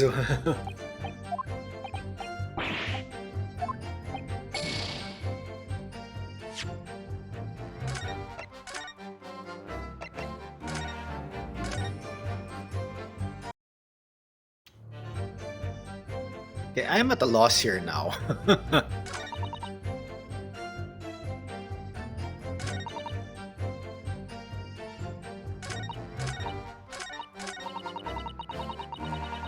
Okay, when you press this statement, it explains the missing fares. It also Van Zeeks mentions about the compartment having stuff when the police investigated.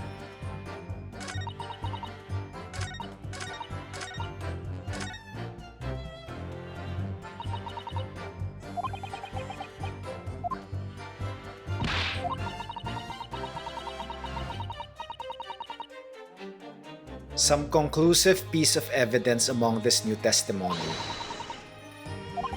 I tried pressing everything, no new testimonies, no reactions that I know of. I've tried presenting everything possible. So the only things I probably didn't present was the armband and the autopsy report.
Coburn 64 backseats with.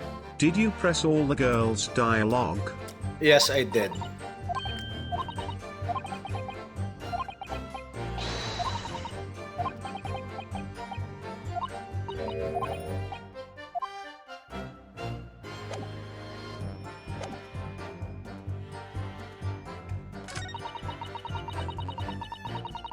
Hold it! Okay, let's press each and everyone again.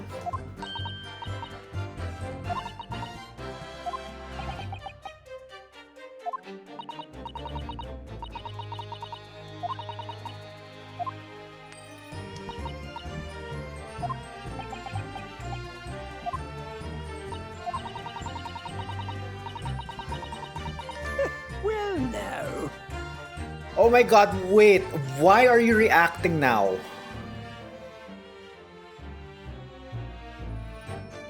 Excuse me. Oh my freaking god. Was there something the matter? Oh, did I have to like press after the entire thing? Oh my god. Okay. Wow, you seem to be thinking something to yourself. It was nothing important. I was feeling bad for the poor lass is all. I remember feeling desperate myself as a young lad, shut up in the dark. It was terrifying, so it was.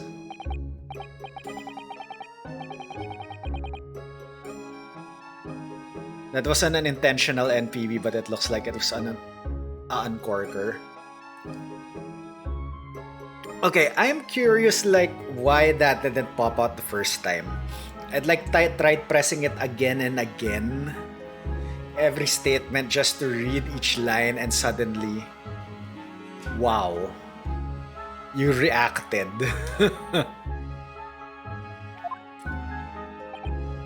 And I don't know about yourself, but I find that the darkness seems to make everything you hear seem that much louder as well. Yeah. I suppose it does, maybe. Miss Lestrade, did you hear something that night? Anything, an unusual noise perhaps?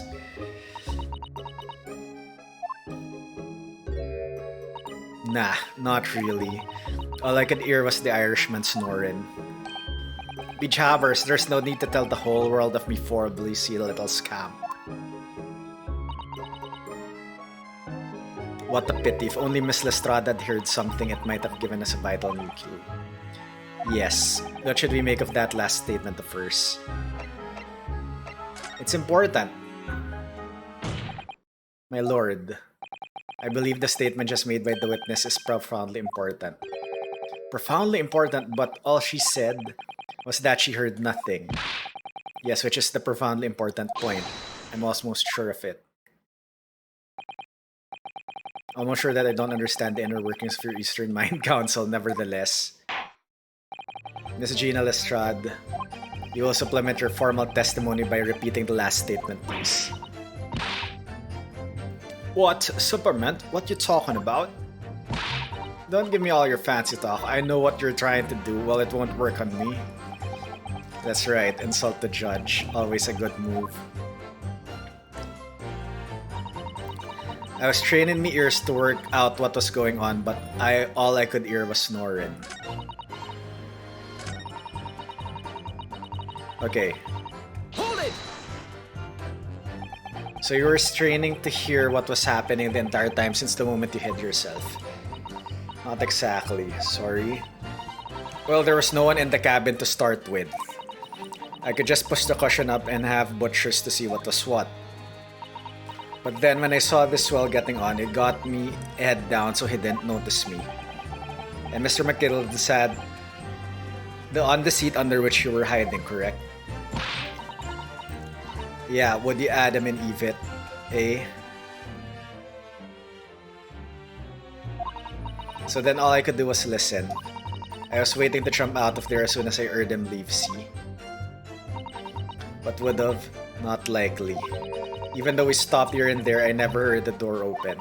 So I just had to stay put and listen to I'm driving his pigs to market, snoring like an old dog he was.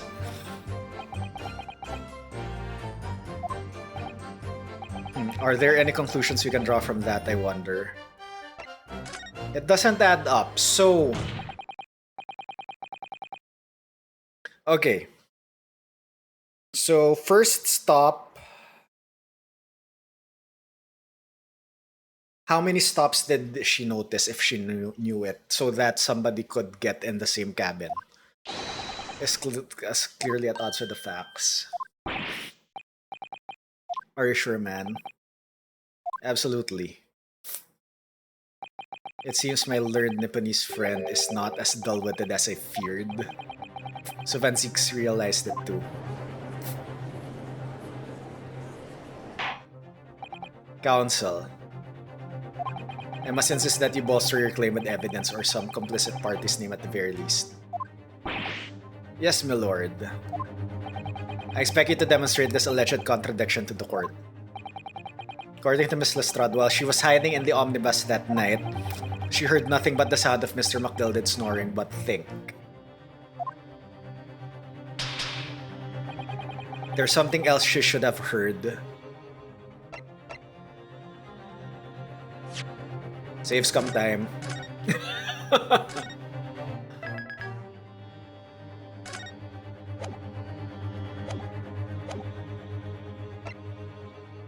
Show a person. Show a piece of evidence, forget it. Okay, what do we have on court? We have nothing. The knife stab couldn't have been something, but she should have heard the victim get in the cabin, right? Very well, my lord. Allow me to elaborate.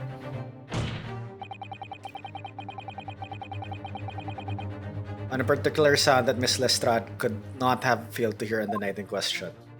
The sound verified by the following person.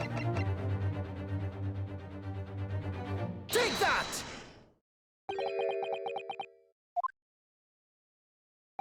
Yes, my lord. The sound that Miss Lestrade cannot have failed to hear was the victim, Mr. Mason, boarding the omnibus. Order! Explain your reasoning, counsel. Miss Lestrade, allow me to confirm something. You claimed earlier that you were the first person on board the omnibus. Yes.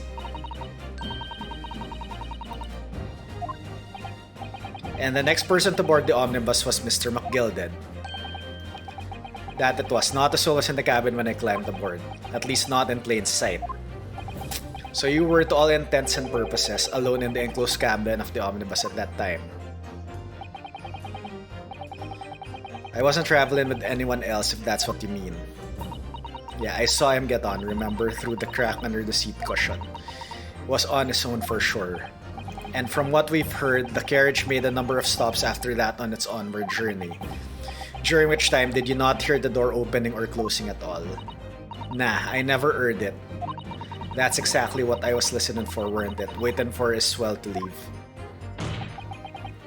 In which case, when and how did the victim end up in the carriage? We know that the victim collapsed inside the enclosed cabin of the omnibus. Therefore, Miss Lestrade's statement about what she did or did not hear is at odds with the facts.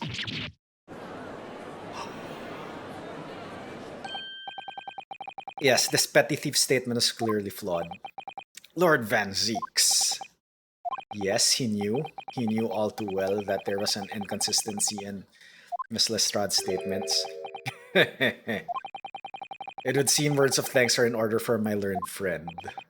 What are you talking about? You have demonstrated matters impeccably. This witness and her colorful statements are entirely unreliable. Her words are convenient untruths, nothing more.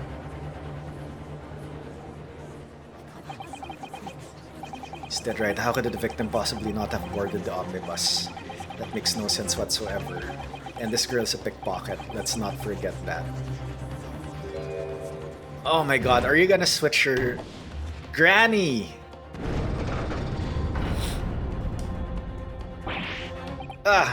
She didn't even say anything.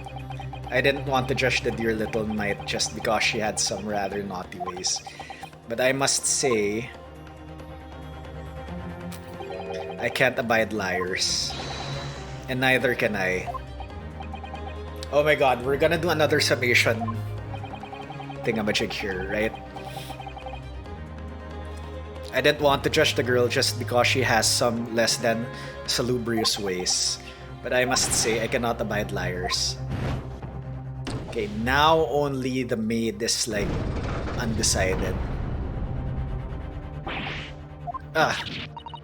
That's 5 jury members leaning towards guilty.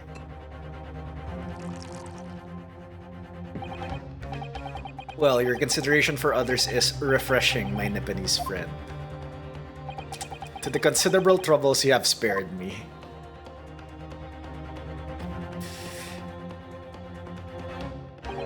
Yes, very refreshing.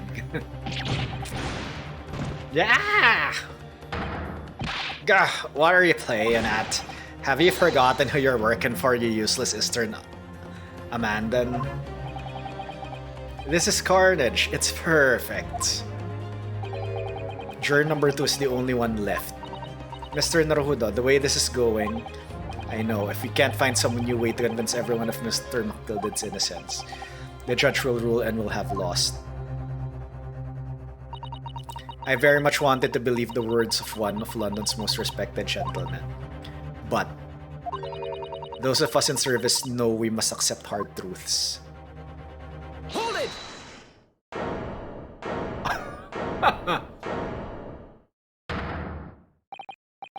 Yes, the witness's last statement seems to have revealed a critical inconsistency in her story. However, if we consider the possibility that her statement is in fact the truth, it may shed an entirely new light on this whole case. What are you saying? Counsel? I'm sorry, sir. Whatever do you mean? Counsel, I will not tolerate you attempting to prorogue my adjudication. Explain yourself at once. When the accused boarded the omnibus on the night in question, the victim was nowhere to be seen. Subsequently, the carriage door was not heard opening a single time, as testified by the witness in the stand. And yet, the victim's body was found inside the carriage. If this petty thief's words are to be believed, how did you explain the victim's miraculous appearance inside the cabin of the omnibus?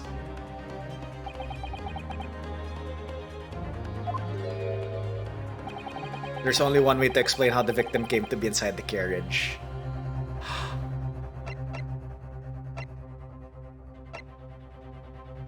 That's why it was on the floor. That's why there's blood on the floor. He might have came from the skylight.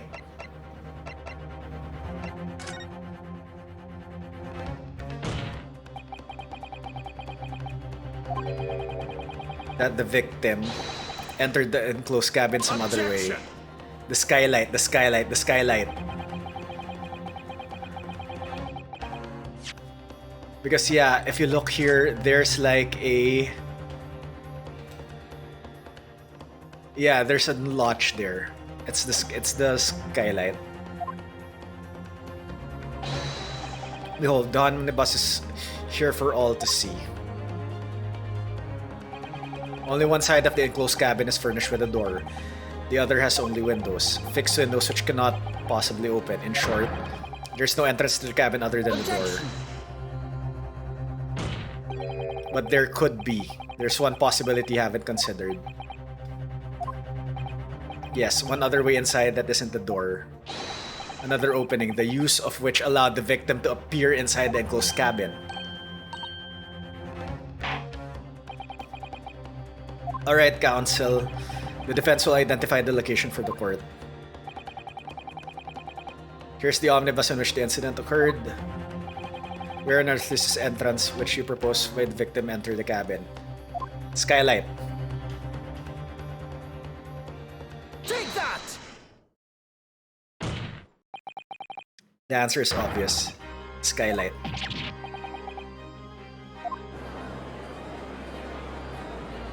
Objection! Your ludicrous proposal almost has me lost for words. However, Objection! the skylight will be large enough for someone to pass through. Objection!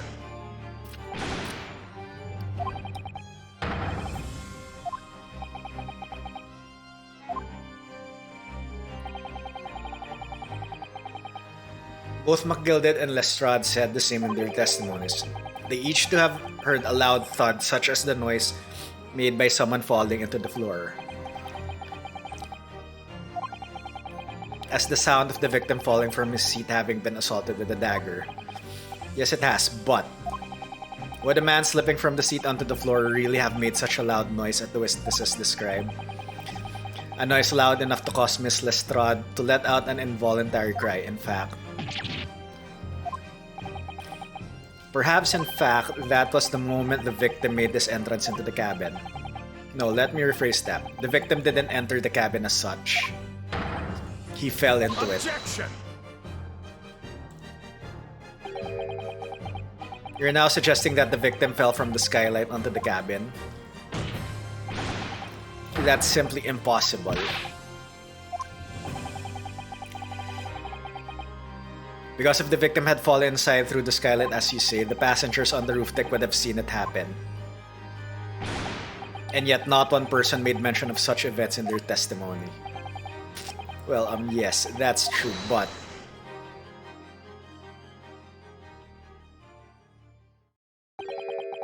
Might a humble fella make a wee comment here? Mr. McGilded. To be sure now, the two fellas who were sat on the roof that testified afore said nothing of the victim falling through the skylight. But it seems to me, my lord, that it's not so much a case of them not saying, but... Aye. It is a case of them being unable to say... What? I think perhaps the two fellas... do be having something of a compelling reason not to mention what happened. Would you not agree, fine ladies and gentlemen of the jury? Oh my goodness, surely not. Those two chaps on the roof? You mean the ones who stuck that knife in the man were... Ah! Hold it. Just what exactly are you insinuating here, you blitherer? You rotter, he said, you rotter. What are you insinuating? This is a flaming outrage. I have a good mind to give you a blinker in a minute. He'll give you a shiner in a minute, he said, and so will I. Mr. Fairplay, you're effectively accusing me as a gentleman and well-respected banker. And me, a very angry hatter. Suggesting that someone like me could have stabbed that man in the guts. It's a disgrace. It's scandalous. I protest. I protest in the strongest possible terms. That's right. I protest too about you, you rotten scoundrel. Oh, now everybody's in the stand. Yo, Tilted, what's up? How are you doing, buddy? Order! This is not the time, witnesses. I will not permit this wanton invasion of the stand. Return to the anteroom at once. But this is beyond reason, my lord. It's outrageous. It's very hurtful, you know. My lord, if I may comment. Go ahead, Lord Van Zeeks. It was the defense that incited this outburst from the witnesses. My learned friend has seen fit to abandon all protocol and accuse the witnesses without proof. Accuse? I never intended to. It seems, young Nipponese, that your command of the English tongue is wanting. You propose to this court that the victim fell through the skylight from the roof deck of the omnibus. That hypothesis cannot possibly stand without the rooftop passengers being aware of the events. You have branded these gentlemen liars. You have intimidated their criminal guilt. In our British courts of laws, that is what is termed a baseless accusation. I know what I was rash to put this idea forward without any evidence, but you can't just dismiss it without a second thought. What are we wasting time for? Get them to testify. I thought there was something fishy about that hat from the moment I laid eyes on the fellow. We have to see this matter through now, one way or another. If there's filth and rubbish in our midst, we must dispose of it all at once. Testify! Testify! Testify! What's happening, Mr. Naruhodo? The spectators in public gallery they're in a complete frenzy. Mr. Fairplay and Mr. First. My lord? You will take the stand again and make another formal testimony in reference to the indictment brought by the defense. Yes, my lord. I didn't come here for this. There's no time to think this through. All I can do is keep pushing forward.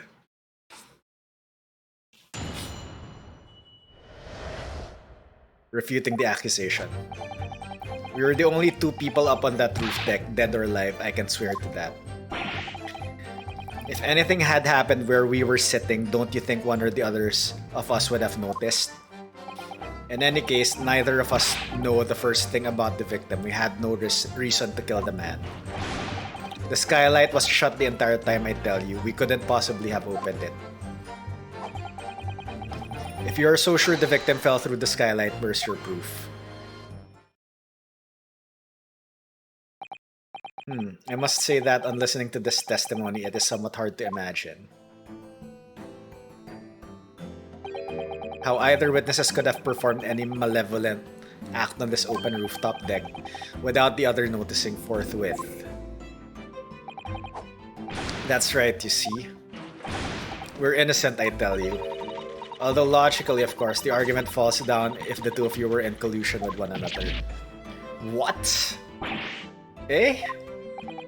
According to investigations by Scotland Yard, the two witnesses share no common dealings. Ha! Well, I don't trust coppers any more than I trust the stinking rich. Something doesn't feel right here. The trial is going on in our favor, really, so why do I feel so uneasy? Counsel for the defense, over to you. Your cross-examination, please. Yes, my lord.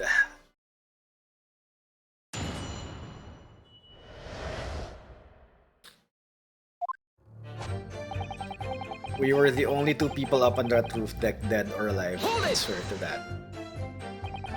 So at no time did the victim, Mr. Mason, climb up to join you on the roof deck. Absolutely not Dicken. No question about it, he said. None at all. Oh, but yes, of course. I remember seeing them both. I saw the victim inside the enclosed cabin talking with this man here.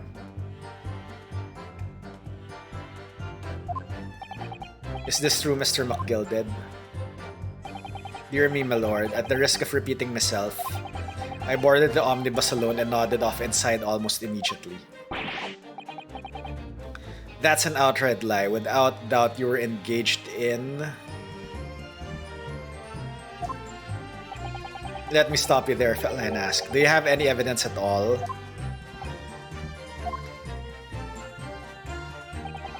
It's all about evidence in the courts these days, so it is. You do well to remember that.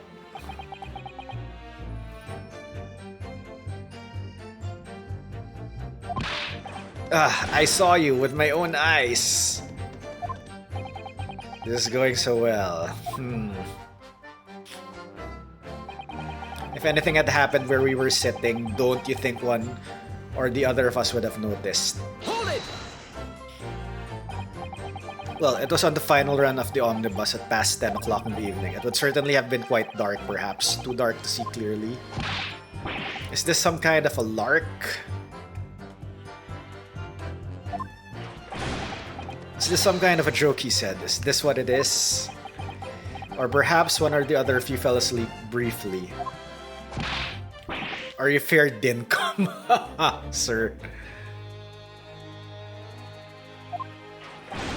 Are you serious, sir? That's what he said. It's impossible, I tell you. Why is he now like this? Like he's riding a horse? Excuse me! No, damn it. No.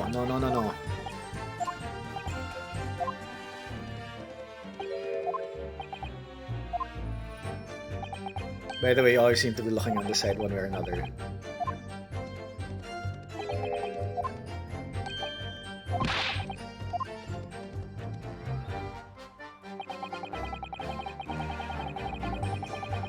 No, okay, I need to repress this again because I accidentally Hold it! accused.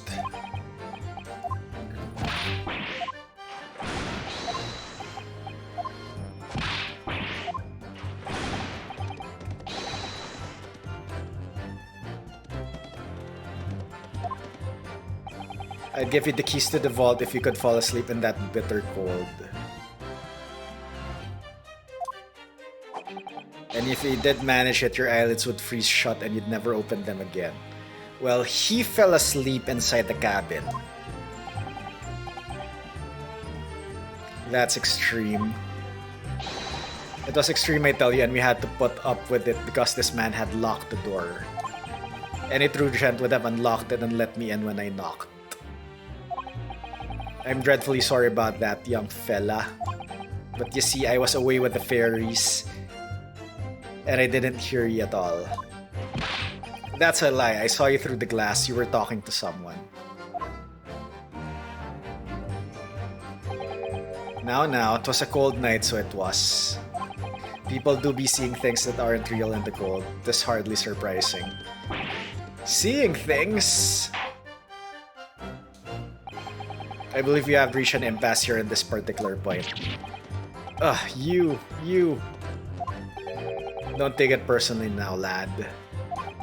If I'm a suspect in this case, then it is only fair that you and the other fiend are too. Open and free competition is what a capitalist society is all about. Wow. This isn't a competition I should like to be involved in, really.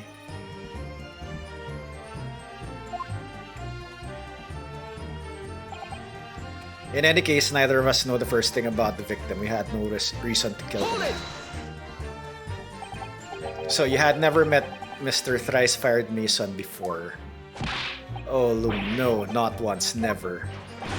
He'd never met the man before, he said, never. And you, Mr. First, had no prior dealings with the victim either.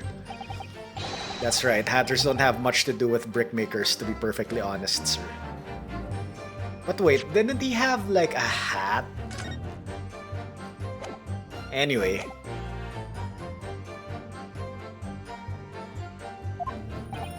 No, I imagine not. You see, how many different ways can I put this? Neither of us have the remotest connection to the gentlemen who were inside the cabin. Okay, now he's reacting. Excuse me. Mr. McGill did. Yes, counsel. Okay, he knows fair play because fair play owes him. Right?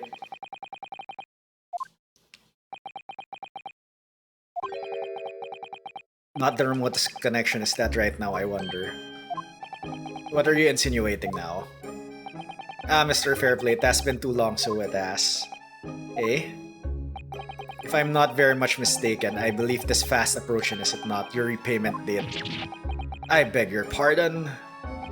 Hehe, you borrowed 20 guineas from me, sir. At an unconscionable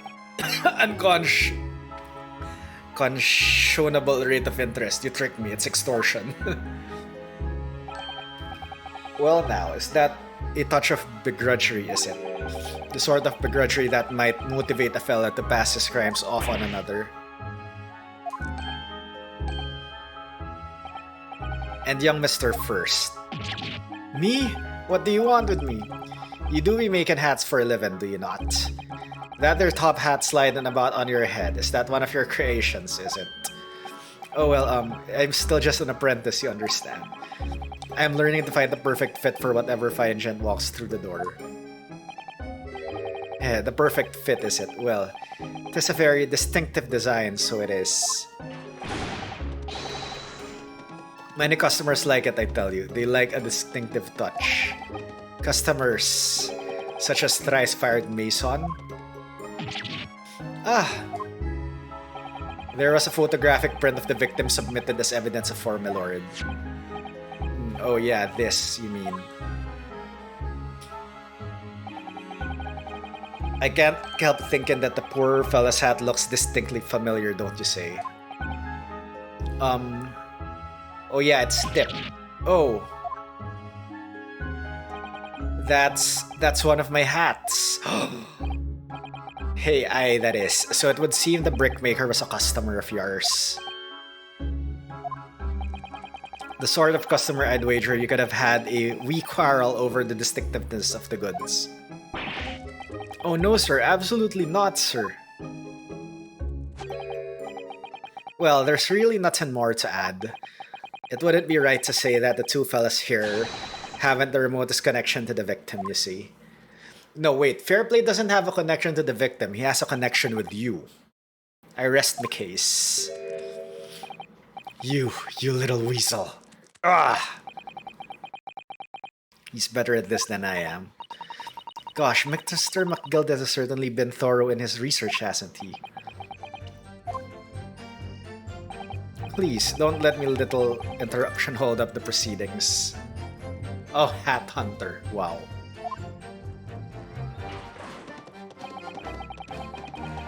The skylight was shut the entire time, I tell you. We couldn't have possibly opened it. Hold it! Are you quite certain about that? That the skylight was shut the entire time? Going to lose my block with you in a minute.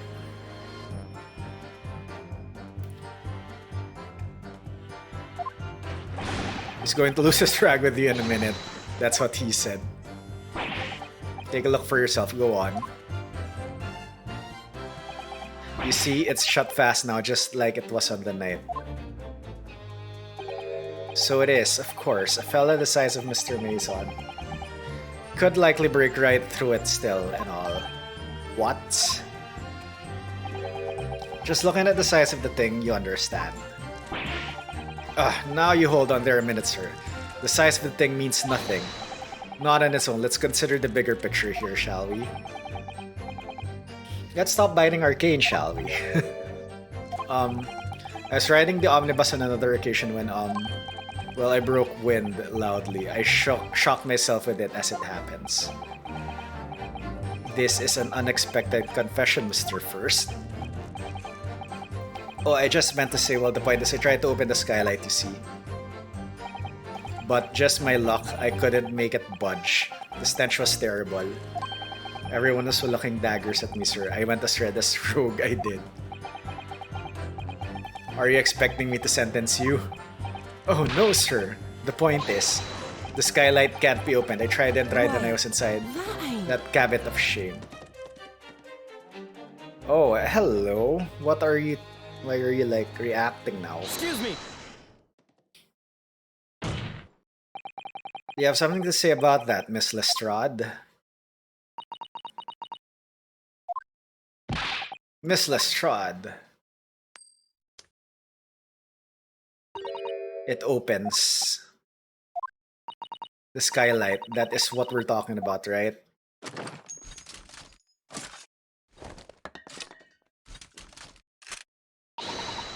All of them skylights open that easy.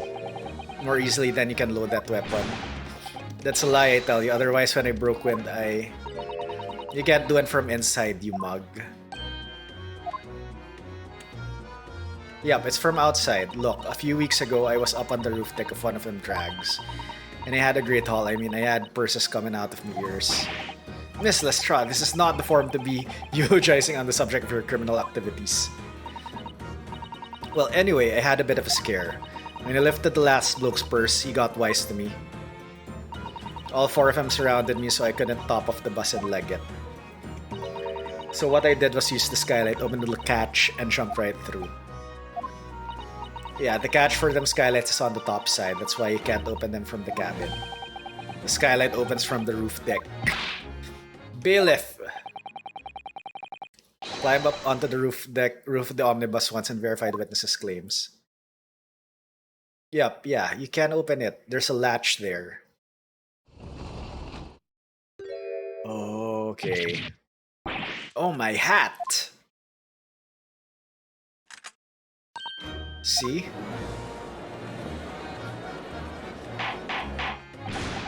Order!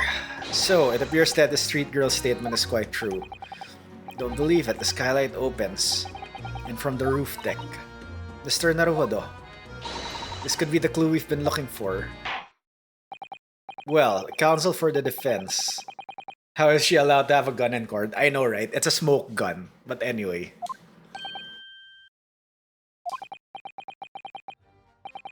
Perhaps I should investigate for myself.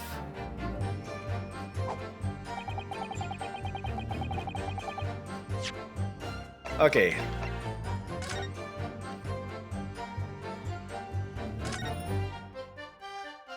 Oh, now I can like...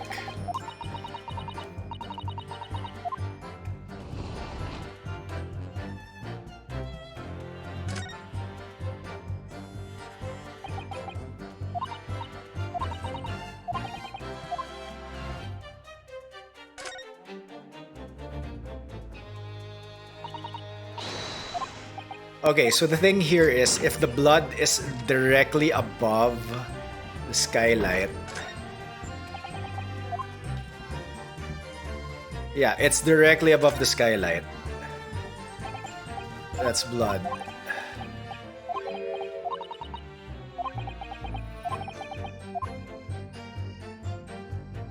Yep, that's directly above the skylight. Right? Oh my god, what's this? Holy shit. Yes, it does open very wide, doesn't it? Wide enough to kick someone like you through, certainly. Why someone like me? Ah, what is this? That's without question, it's blood. Why would there be a blood stain there? Surely it can't be unrelated to the case, can it? Oh my god. Now you update the evidence.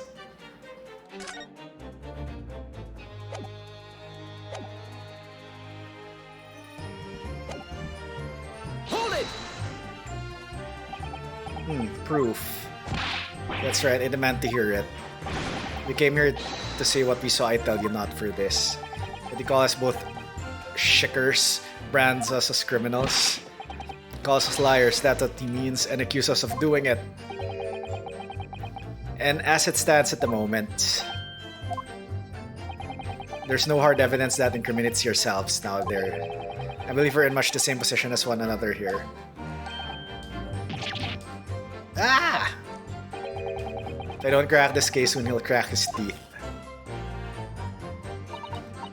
I wonder if these two men really were involved in some way. Couldn't say. I mean, I don't really know anything about them, do I? Although, by the same token, I don't really know anything about McGilded either. It's so hard to know what to believe here. I think we should try to remember that it's evidence alone that can truly determine the outcome of a trial. Evidence.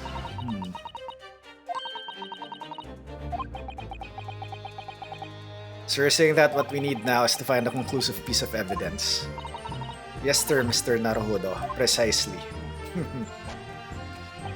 Okay.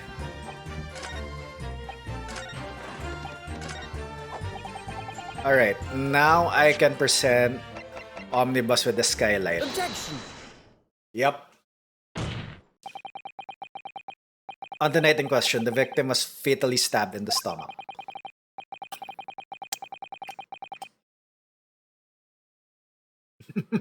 Sorry.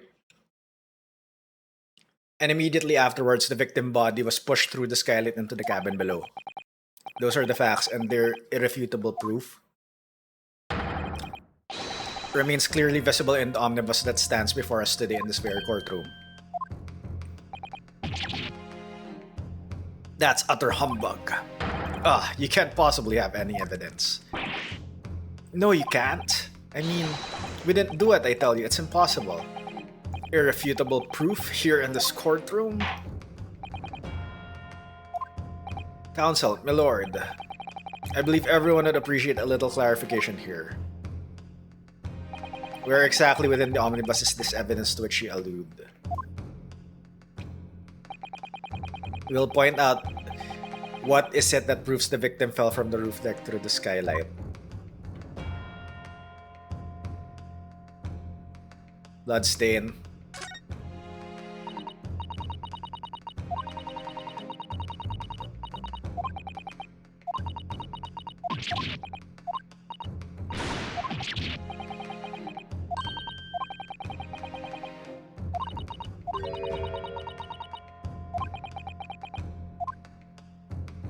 Got it! By Jupiter, is that blood? This bloodstain proves two things. Firstly, when the incident occurred, the skylight of the omnibus was open.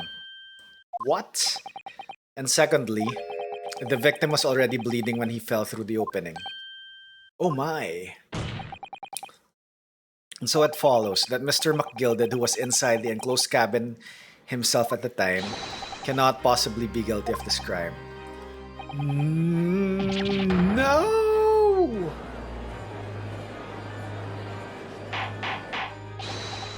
Order! Hold it! But the blood could have sprayed up there when the fellow was stabbed inside the cabin. And only found its way to that one particular spot on the skylight, sure. And that would be very convenient. And let's keep it in mind that the skylight catch can only be unfastened from the roof deck. I myself wouldn't have been able to open it now, would I? But, there's no way to know for certain, is there? If the gent really fell through the skylight, there is. It's the blood stain on the floor. Why don't you have a good look at the floor of the cabin between the two seats, Mr. First? Yeah, there's blood stain. It's all too plain if you see. There's the aftermath that shows the poor fella dropped from a fair height right there, so it is.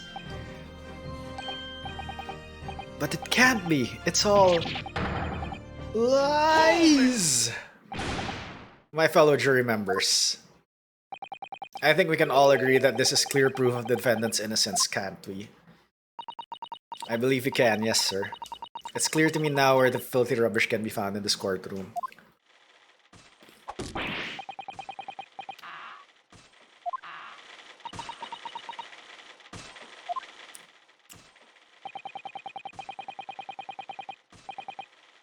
I won't tolerate any of the guilt scare just being sullied with blood. I won't tolerate it.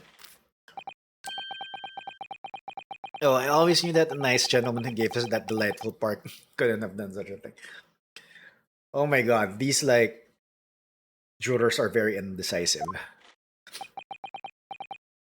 On three then, everyone. 1, 2, 3. Objection! Ah, Van Zeeks. A chilling performance, Mr. McGilded. Oh, and what would you be referring to there now, Lord Van Zeeks? A bloodstain on the frame of the skylight? Such evidence is null and void. What? Why? Yeah, for one extremely simple reason. That smear of blood never existed. What are you talking about? It's there for all to see and it's clearly blood. I personally attended Scotland Yard's investigation of the omnibus. Alright, so yeah, it's a different omnibus. The officer's involvement over the carriage with the fine-tooth comb.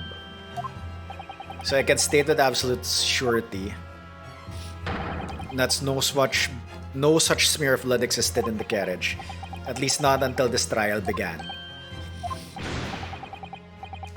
That the stain of blood was fabricated, my lord, yes. And while this court has been in session. What?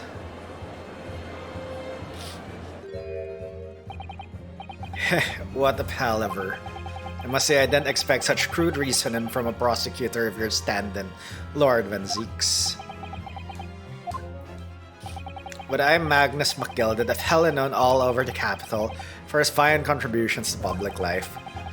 I don't take kindly to slander, and I'll fight it to the bitter end. Even if it's rolling off the tongue of the Reaper of the Bailey. Mr. McGilded, I realize that this is your first appearance in court as the accused. However, I am well aware of your involvement behind the scenes in a great many affairs of dubious nature. You're very adept when it comes to avoiding getting your own hands dirty. And each time it happens that a case you're involved in is investigated, you adapt the facts. Adapt the facts? What does that even mean?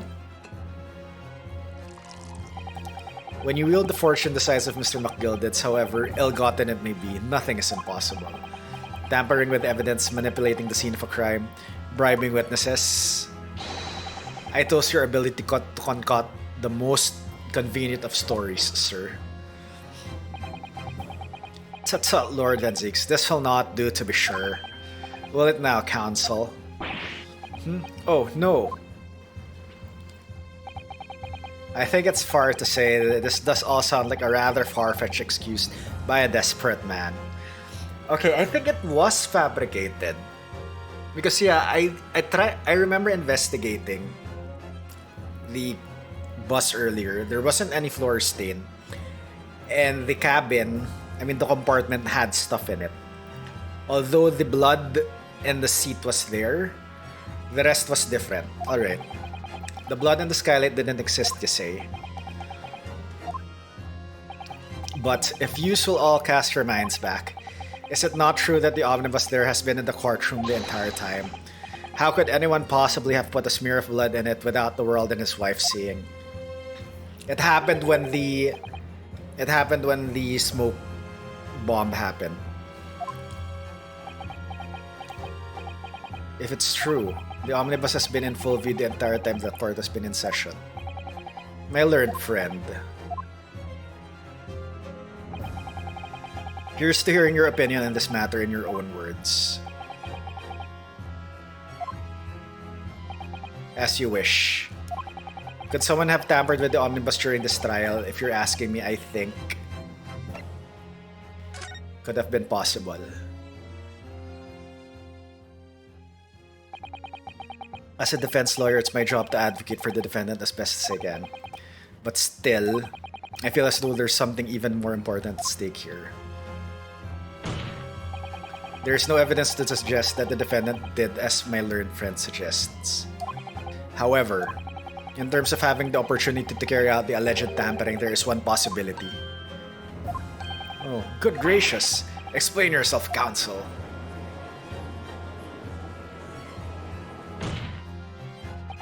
Yes, there is. It seems my learned Nipponese friend has no intention of running from this deceit. Deceit? I'm sure everyone still remembers clearly. The recess that we were forced to take. As a result of the smoke grenade fired by the witness currently in the stand, Miss Gina Lestrade.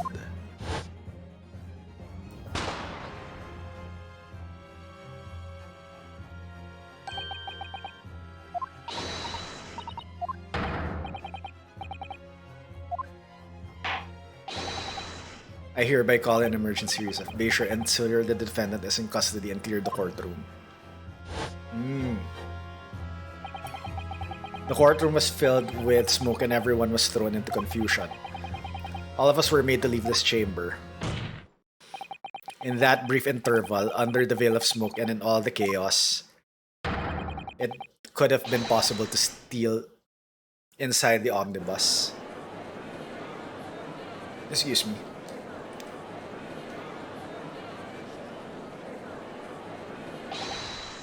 Are you wise? What are you trying to pull, you rotten feckless goger? Feckless goger? You're supposed to be defending me. Tis a wicked plot. Tis a plot to undermine me, so it is. Objection! Whatever you think this is, it changes nothing. The facts are the same. After this courtroom was evacuated earlier as a result of the smoke grenade, a number of inconsistencies materialized in relation to the omnibus. Consistencies such as, to start with, the storage compartment underneath the rear passenger seat was empty. When the police investigated the omnibus, this compartment was full of the driver's items. Secondly, we have the smear of blood on the edge of the skylight. As I have said, that was not present at the start of the trial this morning. Fortunately, Zord Van Zieks, no one is able to corroborate your claims. That's true. When the omnibus was first wheeled out, both the storage compartment and the skylight were shut. Accordingly, I'm afraid to say we cannot establish with any certainty if this evidence is the result of tampering or not. Indeed, my lord. No doubt there was not a single person who saw fit to verify such things. You think, sorry? About the omnibus. Is there anything else unusual about the omnibus? Ah, shoot. Save scum time.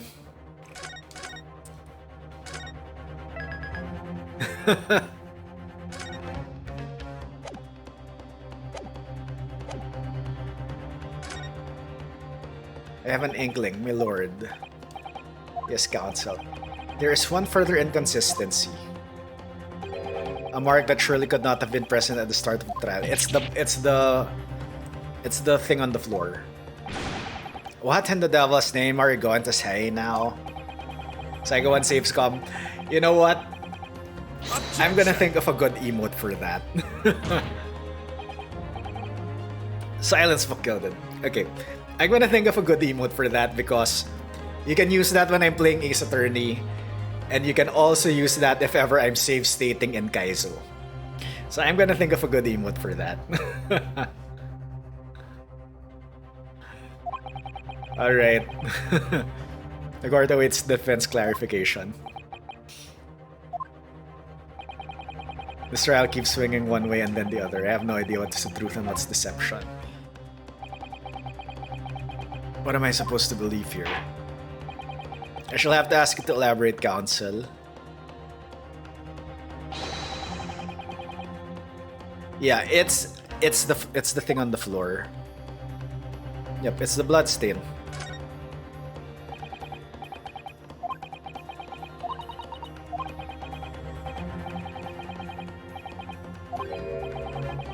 Yeah, Van Zieks has made no mention of it.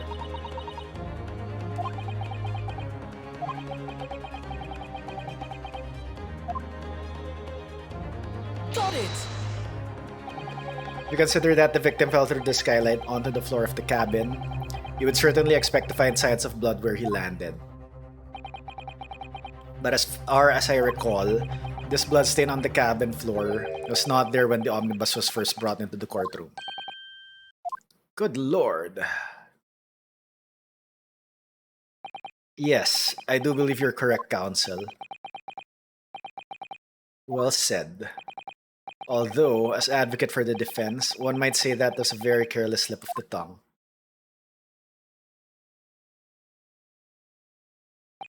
I believe that bloodstain on the floor is a decisive piece of evidence. But if the question is whether that evidence is genuine or whether it was unlawfully fabricated by someone, I feel compelled to admit that there's at least a possibility that the evidence is fake.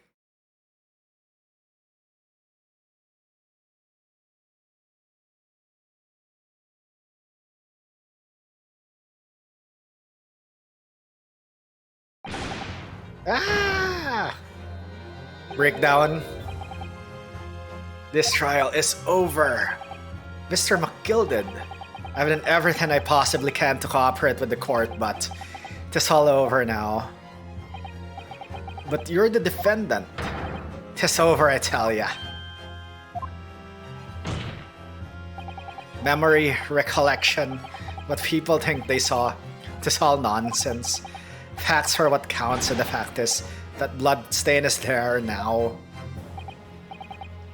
Well, and over the course of this desperate trial, long and extremely drawn out as it has been, that good-for-nothing Reaper of the Bailey has failed to present any decisive evidence at all. I'm scandalized, so am I. I thought better of Lord Van Zeeks. Well, my lord.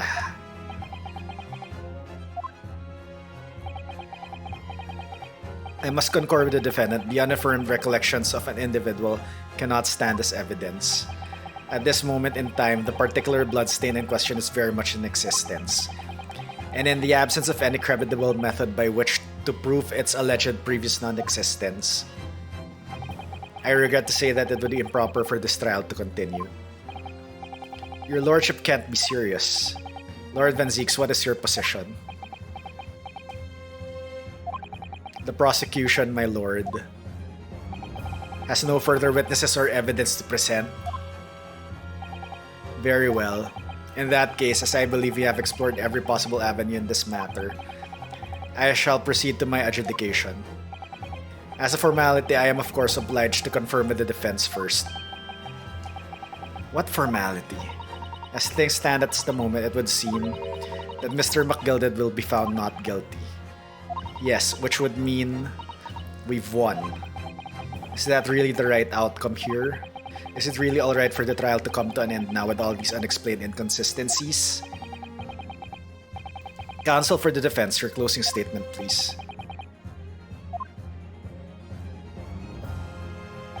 Yes, my lord. The defense believes...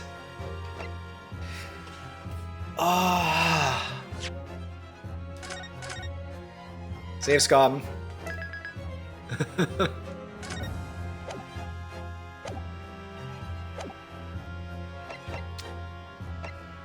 I have a feeling it was McGilded, damn it.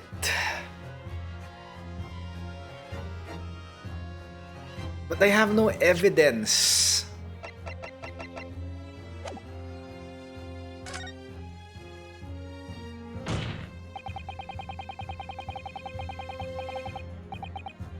I am here in this courtroom today to advocate for the defense of my client, Mr. McGilded. However, at this moment in time, I cannot in all good conscience attest fully to the defendant's innocence. What are you saying, man?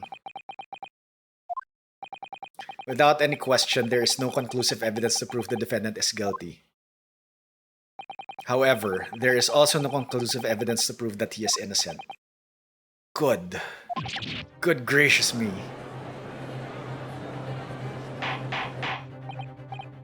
Order! This is unprecedented behavior, counsel. A defense lawyer calling the accused innocence into question. Are you of sound mind?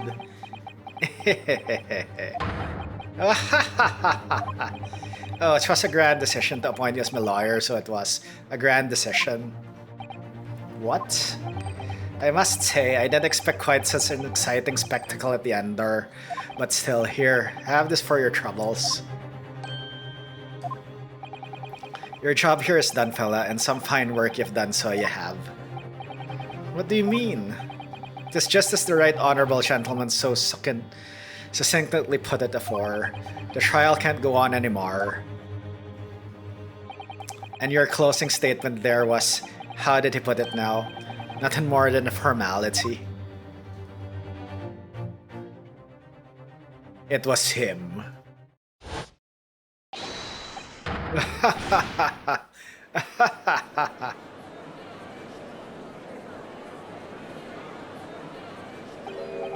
I really don't know what to make of all of this.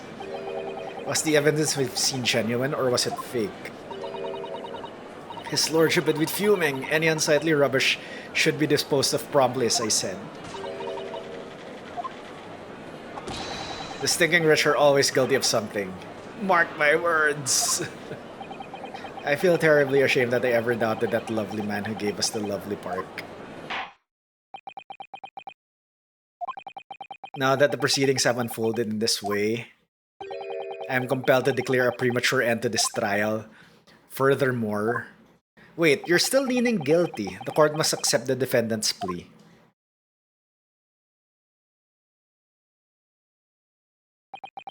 I thank you kindly, my lord.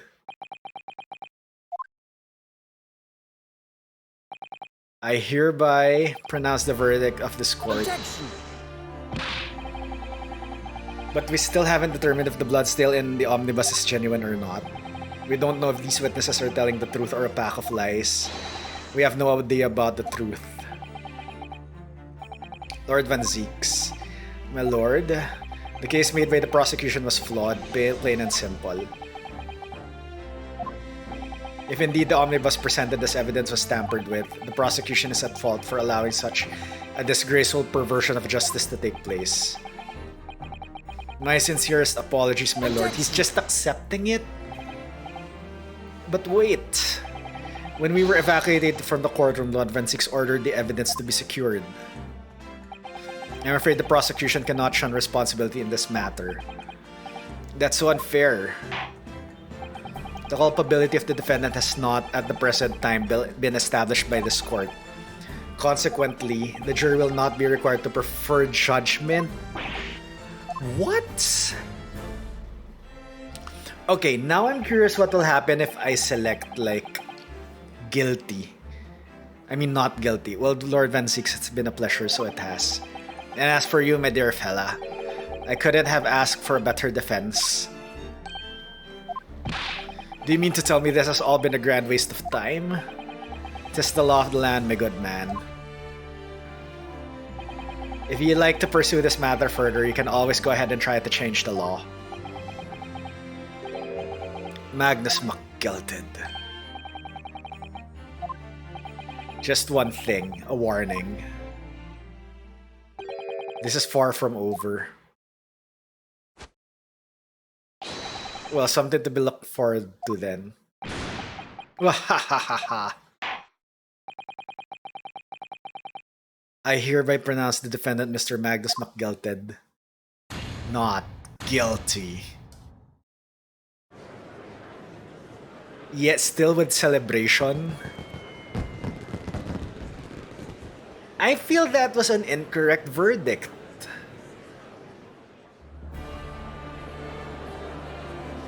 GG? Question mark. Can't believe it. This is an outrage. What are you talking about? The man's been cleared. He's innocent. Fireworks in the courtroom. I know, right? Well, they have a scale with fire, so I don't think fireworks would be like any different. With the courtroom in pandemonium for the second time within the day, the judge delivered this verdict. Alright, I am just curious. I am curious.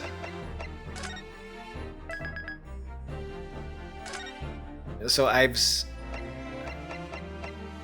okay, good. I thought I like overrode the freaking my freaking save. Alright. So I'm just curious what dialogue will show if I select not guilty right straight out the bat.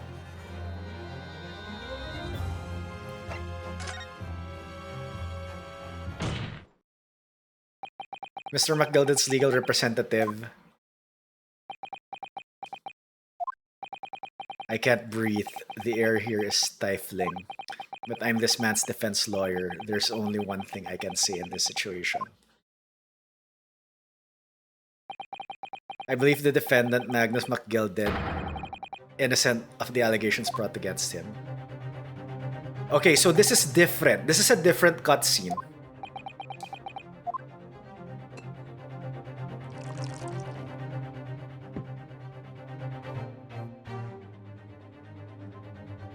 It's a different cutscene if you select innocent.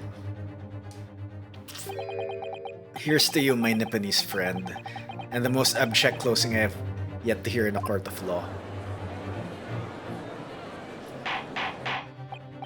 Order. Wahaha. Okay, he laughs manically. It was a grand decision to appoint you as my lawyer, so it was a grand decision. You've saved one of London's most influential gentlemen, fella. You should be proud of yourself. Here, have this for your troubles. Okay, your job here is done, fella, and some fine work you've done, so you have. What do you mean? This justice the right honorable gentleman put it before. The trial can't go on anymore. Okay, so this nothing more than a formality is still the same.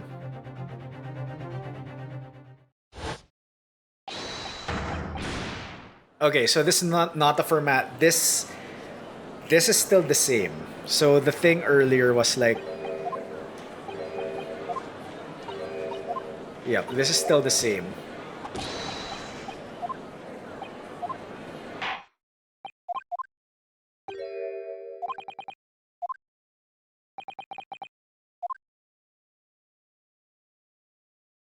But this was just shorter. If this is gonna end in not guilty, I hereby pronounce the... Wait, what? Okay, alright, so this is the same.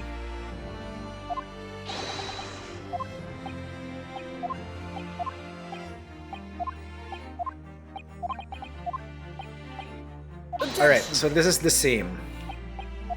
So it was just that short scene after the saying either guilty or not guilty.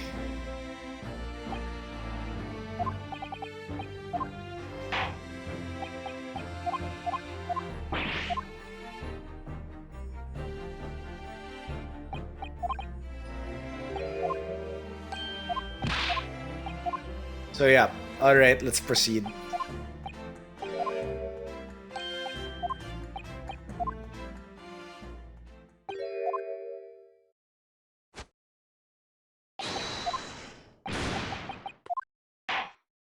Alright, not guilty.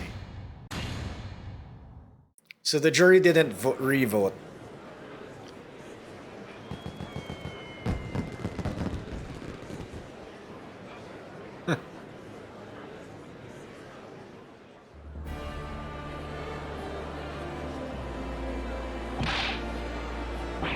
Alright, let's proceed to the post-case very long dialogue that I'm assuming.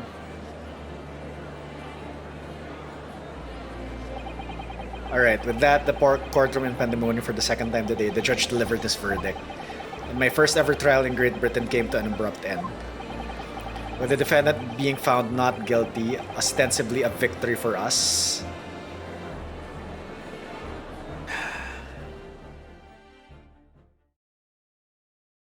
Okay, this will be a very long cutscene. I mean, a very long discussion, I presume.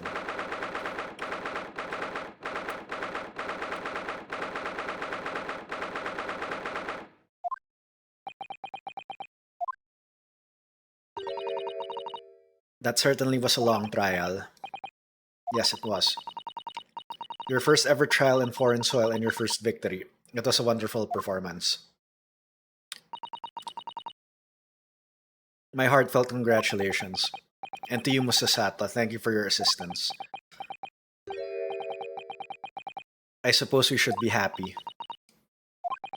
The trouble is, we're still completely in the dark about what actually happened. Well, we didn't have enough time. But isn't it wrong? I mean, who was actually responsible for Mr. Mason's death? We don't even know that. The sole aim of the defense is to obtain a verdict that exonerates the defendant. You carried out your duty to perfection. Aye, that you did. Oh, McGilded. And that girl, oh my god, they're in cahoots. Well, it seems that the stories are true. About the 6 enormous fireworks that they do be letting off when there's a verdict of not guilty. I'm sure you might have seen them by now. Spectacular, won't you say? I heard it was a sight to behold, and to be sure it was. And I've you to thank, I suppose, for having an opportunity to see it. Well, ha ha ha ha ha. Oh, I don't know about that. I'm not sure I really did anything. What on earth are you saying, fella? How did I walk out of there a free man then? I don't think it was so much to thank me as down to your planning. You're a straight-talking fella, aren't ya? I must say, you had me astray in the head there once or twice. But you're young and headstrong, ha ha ha, and there's water under the bridge. Congratulations, Mr. McGilded, on having your name cleared. But nothing's resolved. There's only one thing that matters to me. They've all seen that I didn't do that odious and abstinent deed. It's as grand, is it not? I suppose it is. Now the fine fellows of Scotland Yard can take matters in hand and sort out any wee details. They'll see it for what it is, they'll get to the truth. I've absolute faith in them, so I have. After all, I do be providing a good number of their wages with all the taxes I pay. Well, ha ha ha ha ha ha. It's not that funny. So then, as we agreed beforehand, 1,000 guineas for your troubles, fella. Oh no, I couldn't possibly accept that much. Arby West, you're a humble person, are ya? You from the east? Well, if you insist. But have this, still and all, you deserve a reward. Mr. Magnus McGilded. Everything is ready, sir. If you'd like to follow me into the courtroom. Into the courtroom? What's this, officer? The sooner that I was led to believe. I hope it's not inconvenient, sir. There were some changes to the schedule. Well, I must be making tracks now. It's time for the inspection. Sorry, what inspection? They're going to examine the omnibus again, so I'm told. I asked if I could be present for it myself. They're going to examine it again? Oh my god, we're not yet done. Naturally, I'm not in no obligation to take part in any more of this matter now. But as an upstanding member of London society, I do be doing my best to help where I can. Till's a gentleman's duty, so it is. So then, fare thee well. It was an absolute pleasure meeting yous. I hope you have a whale of a time while you're studying here in Great Britain. There he goes, a free man. Oh, I forgot she was here too. You still have the gun. Don't move. Or as I want to say, get a move on. She really does take forever to load that thing. Miss Lestrade, would you mind putting that thing down? You're a grown-up. Sorry. And I ate all grown-ups. Ah, there you are. Oh, who are you? Naughty, naughty, running off like that.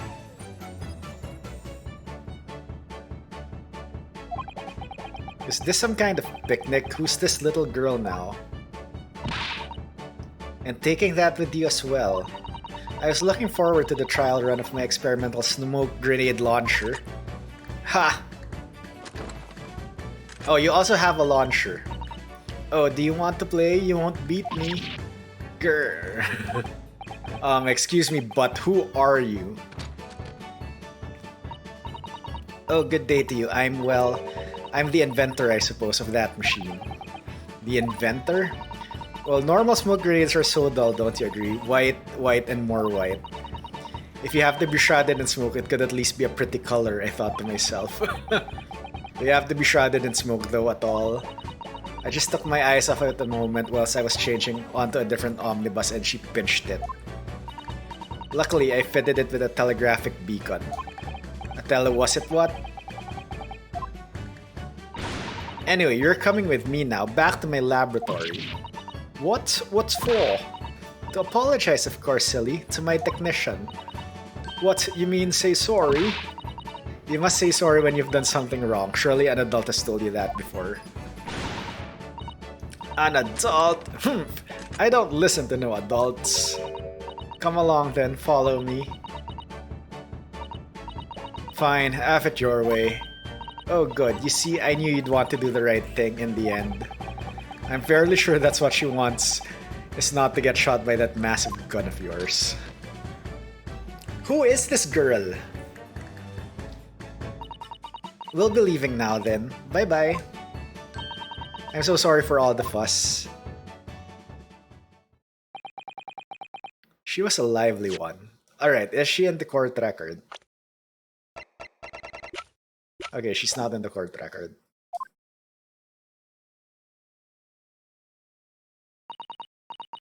Well, do you think perhaps you ought to be on our way now too? Yes, you're right.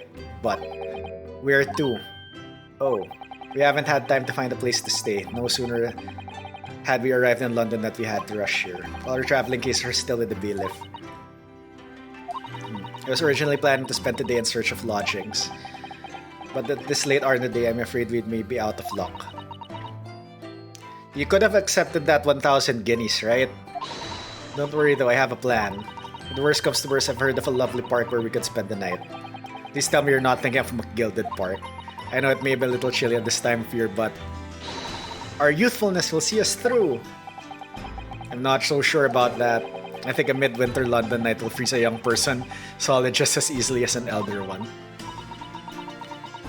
That doesn't sound agreeable. I'm starting to regret turning Mr. McGilded down. Yup, I told you, would have paid for a lovely warm room or mansion. And so, the trial to determine my worthiness for the study tour was over by the end of our first day in London. However, as we were soon to learn, there were more trying times ahead. Just as the Reaper of the Bailey had warned, the case was far from over. The end.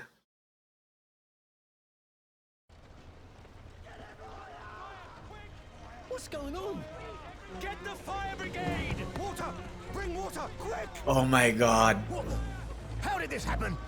I don't know, sir. By the time I got here, it was already engulfed. No one was supposed to be allowed in here before we started investigating.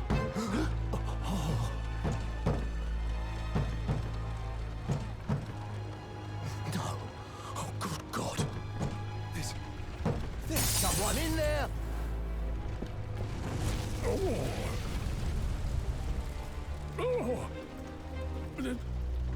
This can't be.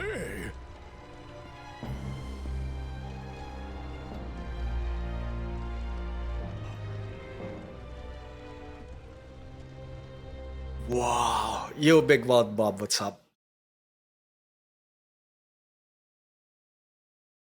Oh my god.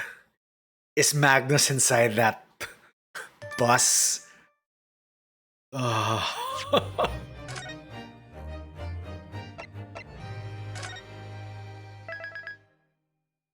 What? Oh my god, Sherlock Sholmes is like the silhouette in case 4. Oh my god. Wow, holy crap. Alright, my thoughts on that case. I think there were still a lot of red herrings that were in like that case, similar to like the second case or the investigation in the ship. Like, for example, in the second case, where did that snake come from? What was its involvement in the case? It was just like a red herring. So it seems like the murder was a red herring for something, right? Like, we didn't get anything. There was no decisive evidence. Things were fabricated at some point. And then I assumed that the not guilty verdict was planned and that Magnus was presumably guilty all along. I don't know. Damn, this is okay. Certainly, there are mechanics here that are way different from a regular Ace Attorney game, but the cases are like really skewed differently from a regular Ace Attorney game. Whereas in a regular Ace Attorney game, like there's evidence and there's points. Although there are some like There are times wherein you need to reason differently to get the expected result, but wow, just for this one, it's I don't know. Anyway, all right. I think that would be it for the night. So I won't start case for the night. We'll probably start this tomorrow. So yeah, tomorrow we'll be doing more of this. Yep. All right. Anyway, Bob, how are you doing? Welcome on in. I'm sorry that I am ending right now. It is late. It's 10 o'clock. It's past 10. And yeah, I do need to get to bed. Anyway, all right, everyone, thank you very much for joining in. Really do appreciate it. So yeah, I'll be back tomorrow for more of this. We'll start case 4. I hear there are like 4 cases in this game, so who knows? It might be done in 2 weeks. And actually, I don't know how many days case 4 will take. I assume it will take tomorrow, Thursday, then Monday next week. Who knows? Anyway, alright. As always, before we go, socials, don't forget to check out the socials. You have to turn YouTube, so yeah, I do upload daily in YouTube, whether it's a short or an edited video. The next edited video will drop on Wednesday. Question mark? But yeah, while I'm not uploading full videos, I am uploading shorts of my guys who plays there. Anyway, alright, let us find someone to raid. Who is on now? Let me just double check.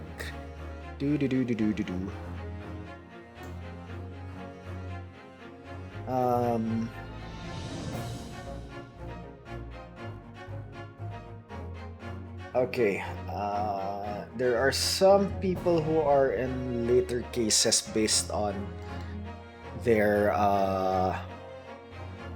what do you call this, in their thumbnail. So let's just check out from my follow list who is on.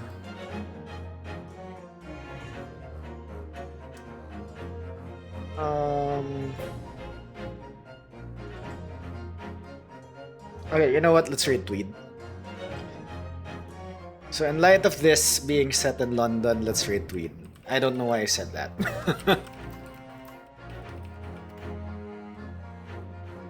Alright, yep, let's retweet. I assume tweet is still going. Yep, tweet is still going. Alright. Anyway, alright, everyone, I think that's it. So again, everyone, thank you very much. Have a great rest of your day, rest of your night, and I will see you all next time. Bye!